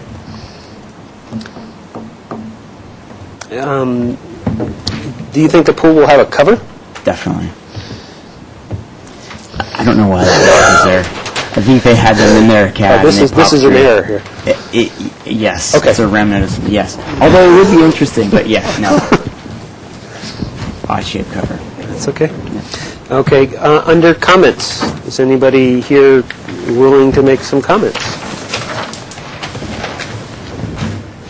I'll start out with just a couple.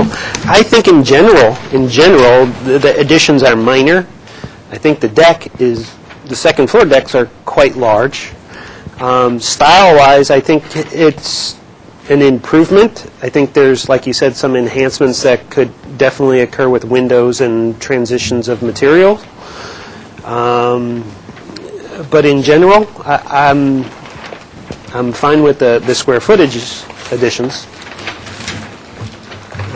And in general, I think the property of this size could definitely use a swimming pool. So I'm generally okay with the project. Anybody else? Yeah, I'm okay with the design. Where's the wood siding? It's on the. It's right above the garage. Is it possible to plaster that? It's absolutely possible. Yeah. And then tie it into the other colors that you're using? Yeah, my concern with it is there's just and I don't want to interject, there's just an overhang, and it just feels a little fake if we don't do something. It's a 5-foot overhang, and if it's just a chunk of plaster sitting out there, that was my concern. So one of the things, Jim, I was thinking about was to actually make the redwood siding area actually larger and actually use it as a massing thing instead of just pieces. So do something with that. Yes.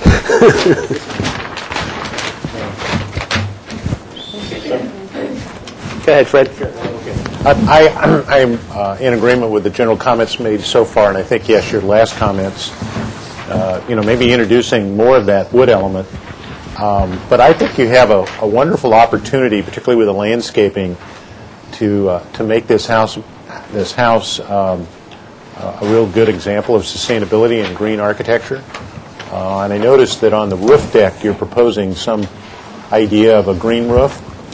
And I'm just wondering if more of that roof deck on the second floor plan could be more green roof instead of so much open space. Fred, let me interject there for a second. Have you talked to any fire department people regarding your landscaping? No. Okay. Because they've had problems with green roofs, and this is a high fire area.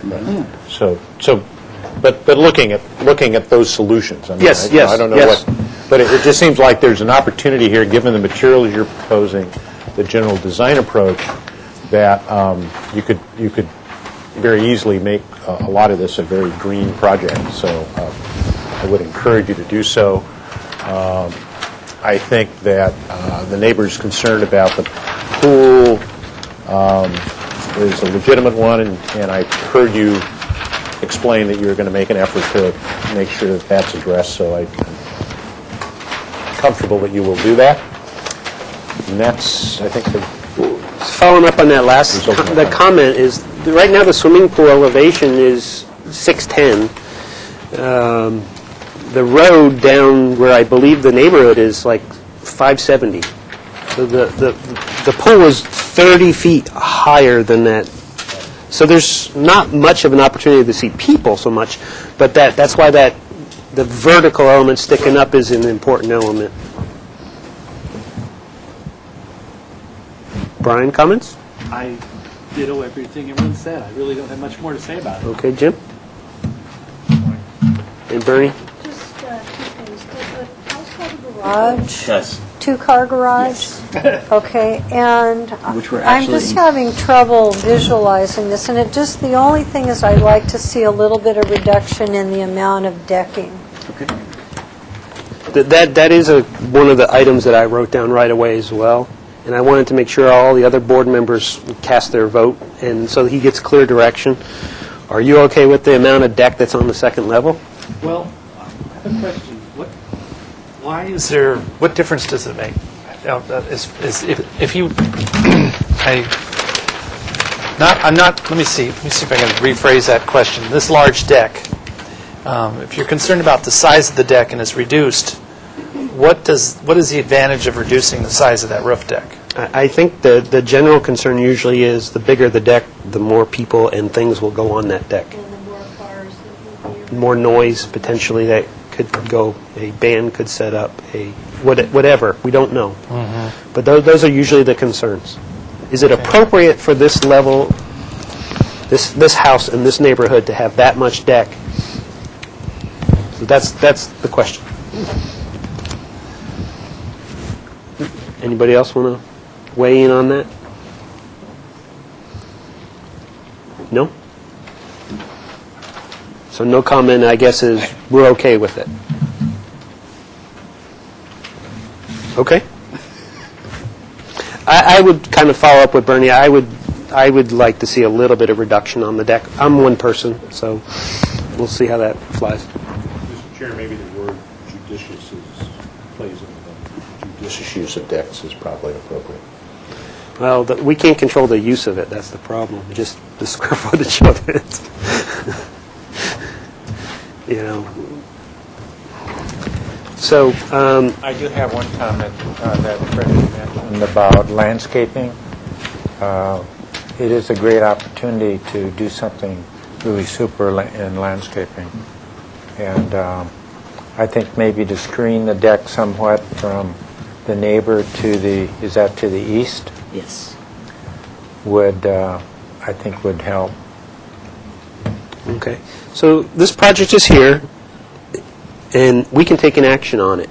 So if we feel that this project is at the level that we can actually take an action, that's what we'd be looking for. And if it's not, then the applicant needs to get clear direction as to how we could move this project forward with whatever modifications see fit. I'm comfortable with the project. I think it's very sensitive about minimizing square footage added to making it a more functional house. I think what you were working with was kind of dysfunctional. So I'm comfortable with the style and design of the house. Is that you feel strong enough to make a motion about it? I could do that.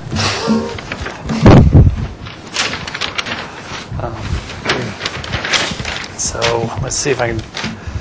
We move to continue this project to. First of all, you're gonna. Do we have any? Are you gonna make an approval? Yes. Project design approval? You mean, is that a threat? Well, yeah, if you're willing to move it to...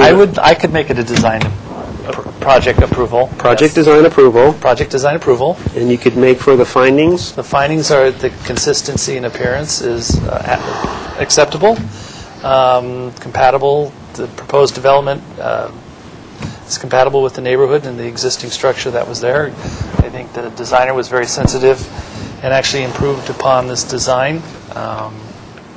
Quality of architecture and materials are consistent. One comment, though, looking at exploring increasing the redwood siding as a possibility for the wood siding. Okay. And Did you actually specify NPO findings? The NPO findings. Okay. He yes. listed them. Yeah. Okay. So. Okay, and you're wanting this project to return back to where? You would say the full board? I would. If he was making the motion, but you're making the motion. Okay, we'll return it to the full board then. Okay. That's my motion. Is there anybody willing to second that motion? I have one comment. I'll second. Second, under comments. When you return, you're talking about different colors, and I would like to see like a quarter-inch elevation coloring in what you have in mind, as Yes. close as you can get. That's a good idea. We'd like to see the metal roof, the color of that, the design of that, and possible screening or reduction and or screening of the deck on the east side. General landscape screening, I think. And you want to include the pool? Yeah. The design and the landscaping around the pool. Okay. Any additional comments to the motion? And is there going to be any change to the driveway? Yeah, if you can go, let's see, we're looking to do, right now, I think it's very light on this plan, but you can see it's a stacked rock wall right there. We're just looking to push that out. It's 4 feet high? Yeah. Okay, and it's, Well, it's actually less than 4 feet high. is it going to be concrete, or is it going to be finished with something? Well, what they're just looking to do, it's a really hard turnaround right there. Yeah. Because you're coming down the hill, so they're just looking to make that same as the driveway, so asphalt. But the retaining wall is, Oh, retaining wall concrete, and then probably, there's so much sandstone on the property right now. so either sandstone or stucco to match the Yeah. building? Okay. Okay, everybody understand the motion? Coming back to full board. Going to be part of the motion to provide details about the wall and the... okay. Surface material. Surface material. Thank you. Okay, and do you need, just, it's an indefinite continuance right now, so that you can study some? Sure. Okay. All right, everybody understand it? Okay, let's take a vote. All those in favor? Aye. Opposed? Motion carries. And I'll announce a 10-day appeal period for the project. Congratulations, and we'll see you with a more refined project. Thank you very much. Thank you.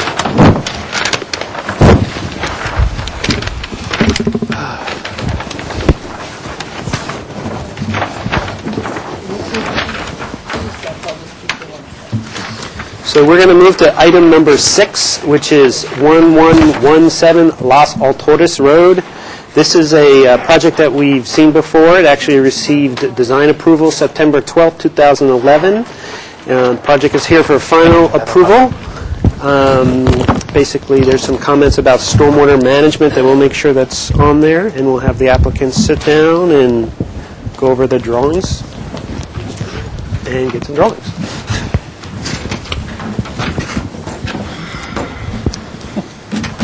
Hi, how you doing? Good. This is an afternoon. Oh my goodness. Well, this is the last one, right? Yeah. Thank you, Michelle. Sorry, I forgot my days.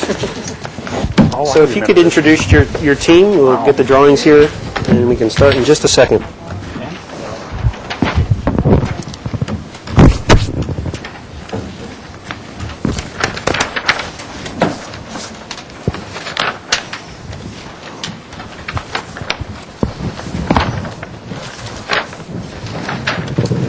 Thank you. If you could introduce your team. Okay, hi, my name is Eddie Herrera. I'm with RRM. I'm the designer project manager for this project. I'm here with Brad Vernon, the developer in the project, and Chris, our landscape architect. And so, not sure if we want to go ahead and summarize. There was 3 items. Yeah, I'm glad you brought that up. If we could read the comments from the prior meeting, and basically all you have to do is address those issues. Okay. The board had positive comments regarding the project's consistency and appearance, in keeping with the good character and quality of the neighborhood compatibility, quality of architecture and materials, and the reductions of floor to lot area ratio. Return with revised landscape plans, specifically with attention to providing plant screening on the southwest corner for the adjacent westerly neighbor. Study the color of the proposed stucco materials and consider using a color other than white colors.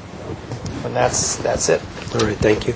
And if you could just let me know if there's been any changes to the project since the board last saw it, that would be very helpful. Sure. Well, to start off by addressing the first 2 items, we did look back at the stucco color, and we actually found this this is the color that we picked as a replacement to the white, the Navajo white, which is called sand dollar. I thought it was very complementary with the sandstone that we want to use. Did you like that? Good. Great. But that's we went out and got the finish. So the finished Santa Barbara Monterey style, smooth style is what we're trying to get out of. We also, since we last met, put together a collage of the proposed color materials board that are what we're proposing our construction documents on. These are also noted on our exterior elevations as an additional reference, but I just thought I'd bring the color Yeah, I wanted to get to that exterior elevation, wherever those are. A3.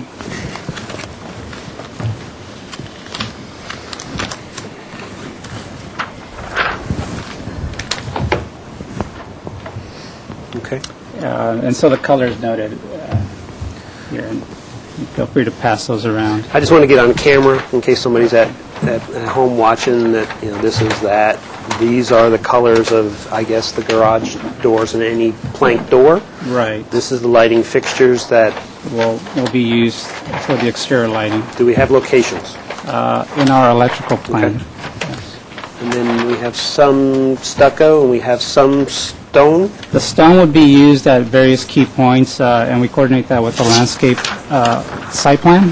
Basically, on the building edge, on some of the planter walls, a couple of key pilasters as you come in through the driveway. And this would be sort of maybe some stained elements. Some stained elements at the corbels, those rafter tails. We'll use that. We like to kind of do a tone on tone and try to apply this to the wood doors, and do this more at the corbels and rafter tails.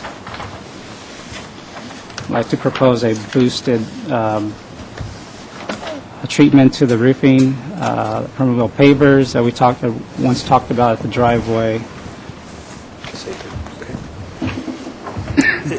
Just one quick question. The garage doors, that color but that pattern? Correct. Okay. Yes. Okay. That's the pattern.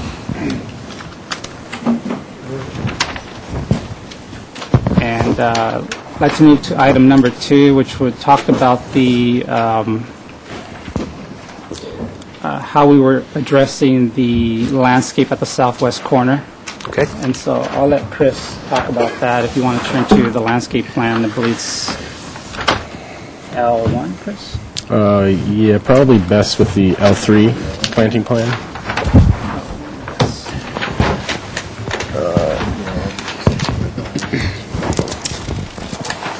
One of the things that I did want to mention is there was some items that were brought up by the zoning department.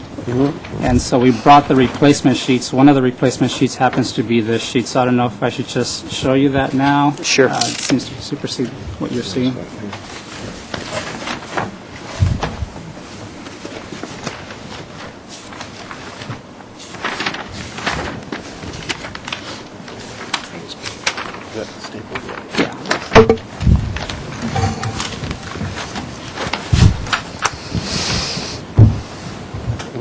Okay, so I'll let Chris talk about how he addressed the mitigation. I think you had a pretty in-depth conversation with the fire department in terms of the type of planting that was going to be allowed in that underneath that canopy. Yeah, the goal is here is to provide some privacy screen between this house here and the new proposed residence. And of course, we need to find a balance between that and what the fire department will allow. So we have a couple of existing oaks with very high canopies here, and one that's going to be removed and replaced with a lower canopy oak.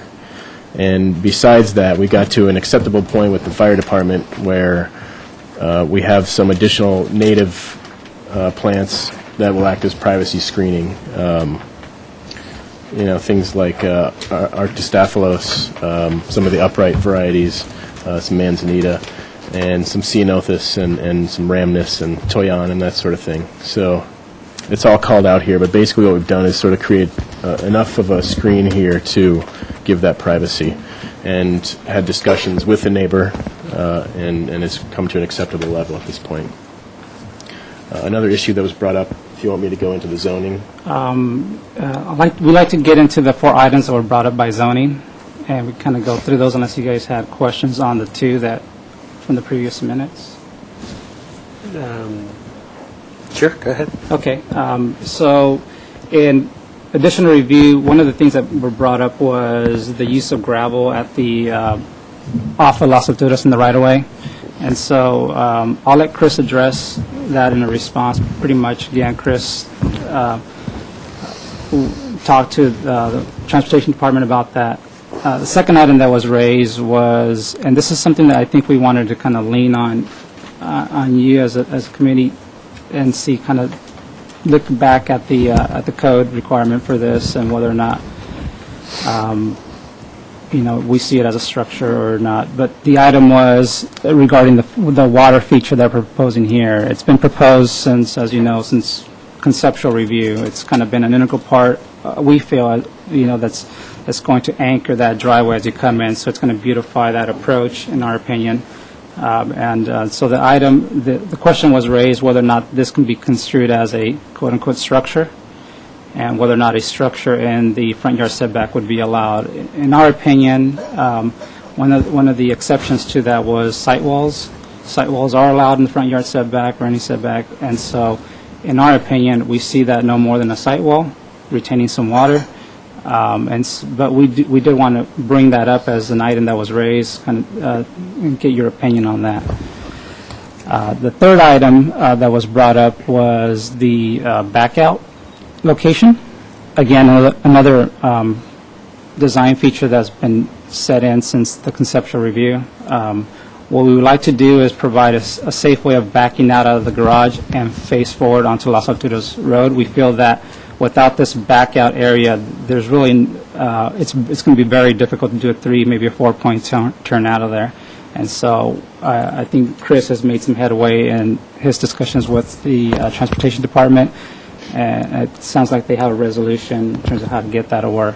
And the fourth item was we did propose, in going back to the construction documents, at the mini master bathroom that's located in the lower level, we were trying to bring in some light and ventilation in this space of that bathroom. And so what we would like to propose is a window well. That got reviewed by the Transportation Department as well, and by zoning, and sounds like they were acceptable to our design solution, which is also part of this set. So when we get to the architecture, can you show us that? Yes, we can talk about that. Okay. Anything else for your presentation? Yes, in refining the construction documents, I did want to make note that we made every effort to try to reduce any amount of exposure to wall, limit the amount of grading. The grading quantities did reduce and cut and fill. We had our civil engineer work hard on that, work hard on the driveway approach, and we also found opportunities to reduce the FAR down a bit more than what we originally proposed, from 95 to 94. And 85 to 84. That's going to be my first question. 84. Yeah, we'll be back to square one. I'm sorry. 85 to 84. I'll say it again. Okay. But other than that, I think it turned out pretty much as planned from what you guys have last seen. And so, just briefly to address those three of the 4 issues, was the gravel area that was designed as a pull-off has now become ground cover, basically. And we will be working with transportation to figure out exactly what size is enabled here so that it can be used as a back out, and they're able to work with us on that. And then the water feature, I think Eddie described that well, and I think it's really a key element for this front yard in terms of, a nice focal point, as well as creating some nice sound in there to sort of mask the road noise and et cetera. Okay. Anything else? Is there anything Tier 3 related? I see detention ponds and things. Is there calculations been done, all that? There was a hydrologist report, and we have all the calculations, I believe, from the civil engineer, and it basically came down to 3 things, and that was permeable pavers for the driveway, these areas designated as sort of rain gardens, where you see the dotted line, and then the detention pond, which accommodates the required cubic foot of water in a 24-hour storm. Okay. And we also tied the drainage report back over to the construction documents, just so there was a clear reference as to the size. Okay. Anything else for your presentation? No, I think we just kind of wanted to keep it short and sweet. Sure, thank you. We appreciate that. It's a long night. Okay. So any staff comments on this? I'm curious about this back out area as to, is it just a traffic issue? No, actually, I was going to comment on that. That The ordinance states that no parking is allowed Kind of in figured. front setback or in interior setbacks. So part of that, even though it serves as a turnaround, it's paving, which allows parking, which is in an interior setback. So that's the zoning perspective. And as Chris said, they are working on trying to find a solution with transportation, but they cannot have drivable surface that would accommodate parking or use of manipulation in the setback. As to the fountain feature, regardless of whether it was or was not defined in earlier plans, we looked at plans, we did not see it defined. We only found it finally found recently on the landscape plan, and that just is a clear zoning standard. A fountain's always been considered a structure, and structures are not allowed in the setback. So it needs to be changed regardless of the so board's it's not opinion. necessarily even our take on it. Was it thought of just a pond? Pond, Yeah. okay. Okay. Is the pond the same as a fountain? Yeah. Okay, so.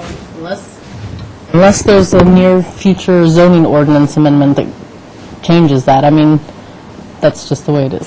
So this could be a tree?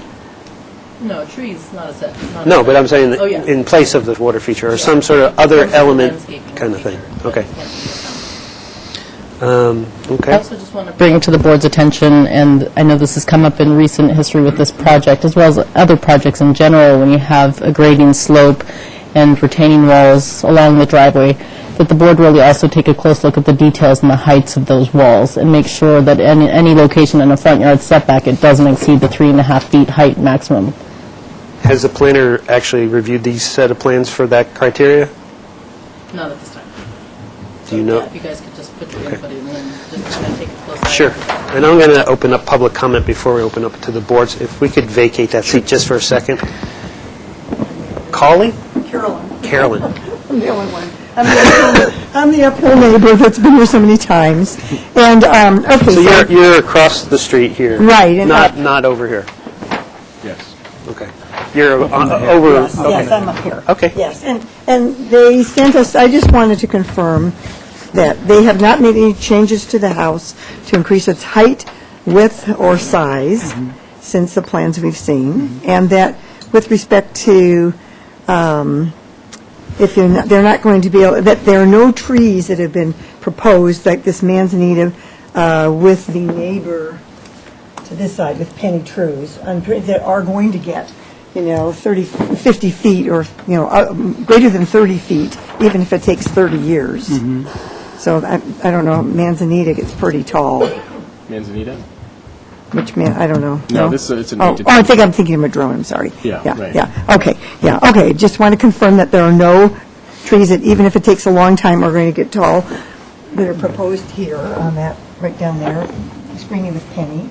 And then if you're going to have to replace this, you're going to also keep this a very low tree, maybe no higher than 15 feet, even at maximum. Absolute fabulous growing conditions right there. And then also with respect to this was gravel, so this is going to be replaced with a ground cover that would be watered and maintained so that people tend to park right now. They're all parking right there. And so this would be something where people would not be parking there. Right. All right. That's all I have to say, and assuming there are no other changes that we don't know about. Right. No large trees been put in the plan. No, if anything, we've removed trees, thanks to the fire department. Okay. Thank you very much. Thank you for coming. So I'll close public comment. I don't see anybody else that would speak up. And bring it back to the board for their questions. If you could, can we go over the retaining wall, since Michelle asked about that particular aspect? Sure. This sheet was a replacement. All we modified on this sheet was just the call out for the gravel that used to be on the submittal set. We had our civil engineer just remove that call out altogether and have the landscape plan dictate what the ground cover was going to be. So I guess the biggest concern, did you say in the front setback? The front, okay, was 42 inches? 42 inches. Can you confirm that all of these walls that are in the front yard setback are 42 inches or lower? Yeah, that was... Is that a question for us? No, Yes, it is. Okay. Yeah, that was something that would that was one of the key things in this civil design, and it was a challenge to do. I think there's a couple of components that kind of went into play: driveway slope, driveway width, and when we're offering a site wall with the terraced approach, is maintaining the separation and the height requirements off of the 20-foot mark. But our civil engineer, did his a great design. I think if you can see, you can look at the site walls; they're all under 42 inches. Great. We had to raise this about 5 inches just to kind of get all that balanced out on our way up, get so that we weren't overly steepening our driveway greater than 16%. But we did have to raise this finished surface up 5 inches. Get that. Okay. Additional questions from the board?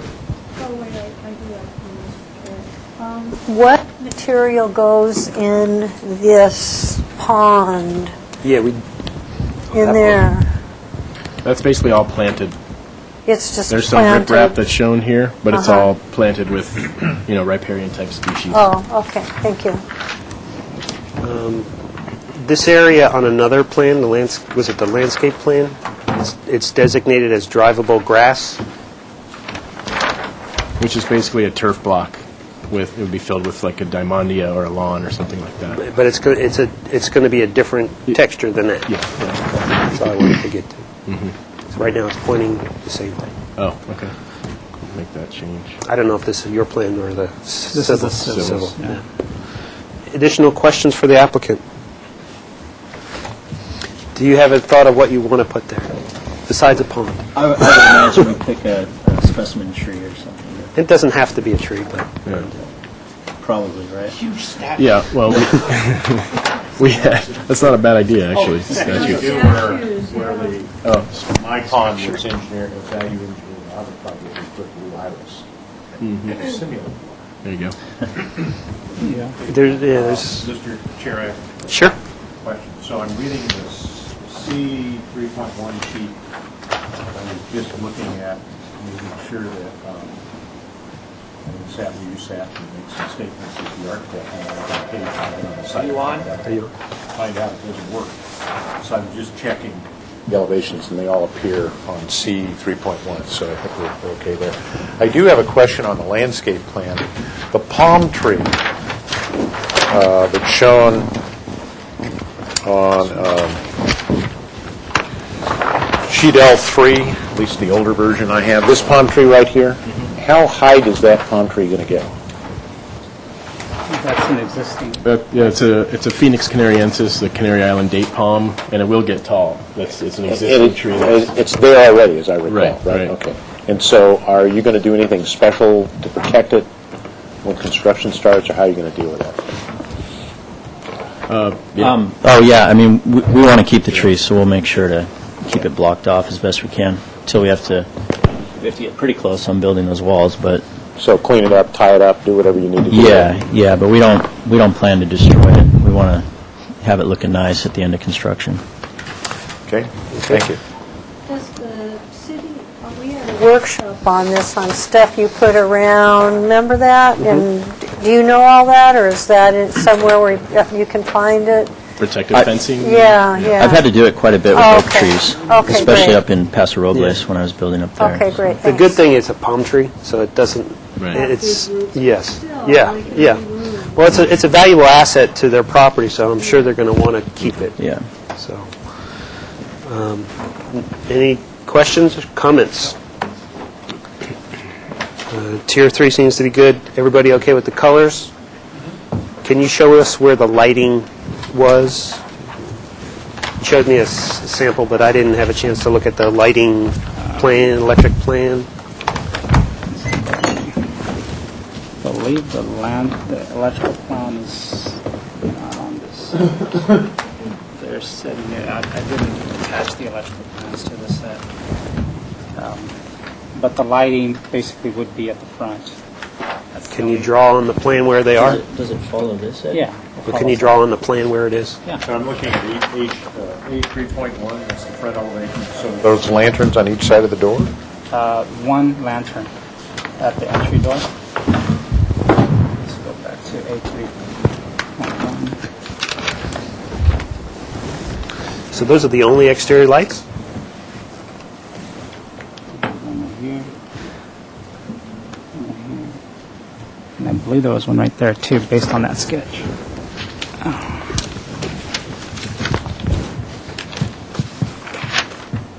Yeah.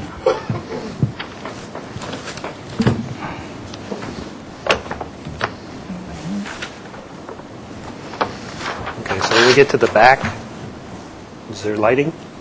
I wasn't anticipating any lighting at the back. There's some building, yeah, that's what we're trying to understand. Lighting next to this door. You're going to have to have lighting in here. You're going to have to have lighting up here. That one you don't need. You don't? No. That's not a door? No, well, not a first floor door, you need it. Really? Yeah.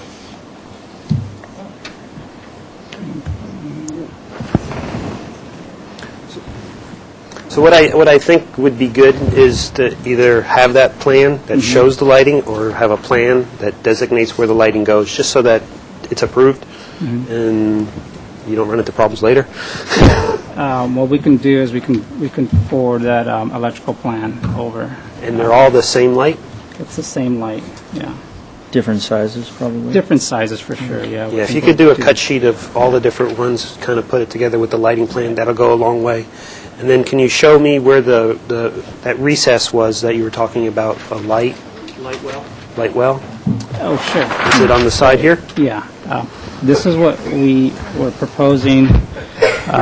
There was an issue with the guardrail being seen as a structure, so what we've done in the replacement sheets, if you don't mind, I'll turn to that, the very front.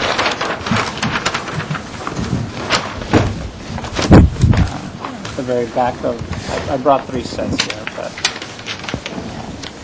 this is the after now, and what we've done is we just want to hold enough cut to be able to provide some lighting into the space. And so this site wall would just be, 8 inches above finished grade or natural grade. The depth on that finished surface will be no more than 30 inches to alleviate us from any guardrail requirement. So you changed the window, but you didn't change the grade, right? No, the grade's the same. Okay. The window got reduced. Smaller. So that I wanted to alleviate the need to do this guardrail. The pit went away. Yeah. It became just a little depression where you didn't need the rail. Yeah, Okay. so we just end up with the small site wall. Any other comments, sir? Here, you show, is that sandstone? Yes. Where do you plan on using that? Where? Okay. Is that a native sandstone? Because it looks... what it says. Okay, so what it says here, it says stone veneer, which is good. So you're using sandstone? Yes. Yes. And where are you using this? Sure. I don't see it on the elevations. Are you using it on the walls? We can start off, I can show you the landscape plan where I think the landscape shows a few areas where we're doing it in the walls. These two here, I believe, these 2 columns at the entry will have it. These 3 terrace walls, the elevations show it on these walls, but they have it here. Okay. And then the back of this patio terrace wall will have it as well. Just to, real quickly, so is veneer the same thing as sandstone? A veneer, yeah, I could. Okay, if you say so, I'll buy it. An Okay. application, so the stone is not really structurally doing anything, but it's applied to... Bernie, I think where you're going is it real stoners or not stoners? Well, it says, I'm reading it as Santa Barbara sandstone, So, which is what we requested. Santa Barbara stone. Okay, perfect. Santa Barbara sandstone. Any of the stone yards in town will supply it. or you just dig it up. I'll take it. Any other comments? This project is here for final approval. I think with the addition of the lighting plan, designating where the lights are, cut sheets on the lighting, has somebody looked at the details of the rafter, or the cornices, the railings, the windows, doors, that kind of thing? Is everybody happy with this?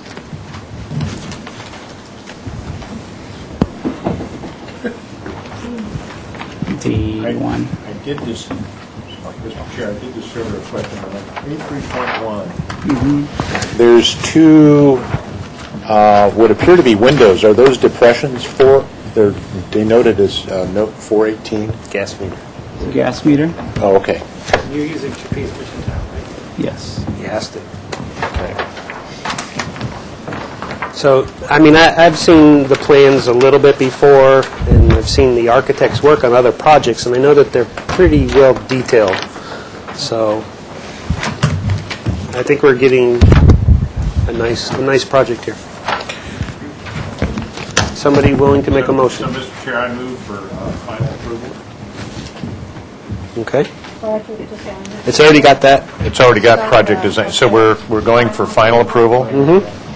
And meets all the criteria that we previously discussed under project design approval. And we would include the requirement that a location of all the light fixtures be documented on a drawing, preferably the elevations. Anything else? Okay.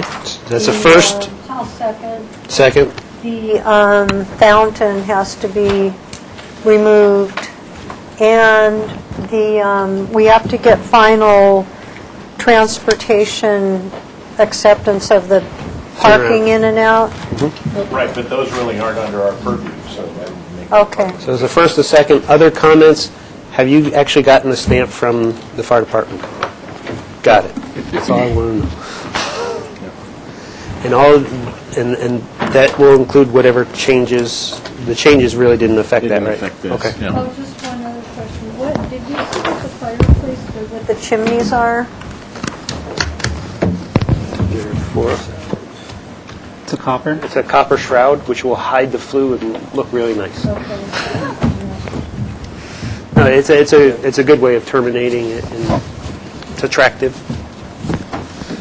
So first, second, any other comments? I'll take a vote. All those in favor? Aye. Opposed? Abstained? Motion carries. You have a final approval. Thank you. Thank you. With the electrical plans and cut sheets coming. I will take care of that. So we will stand adjourned, seeing no further business on our agenda. Good night. It's the last time, honey babe, fought it many times before.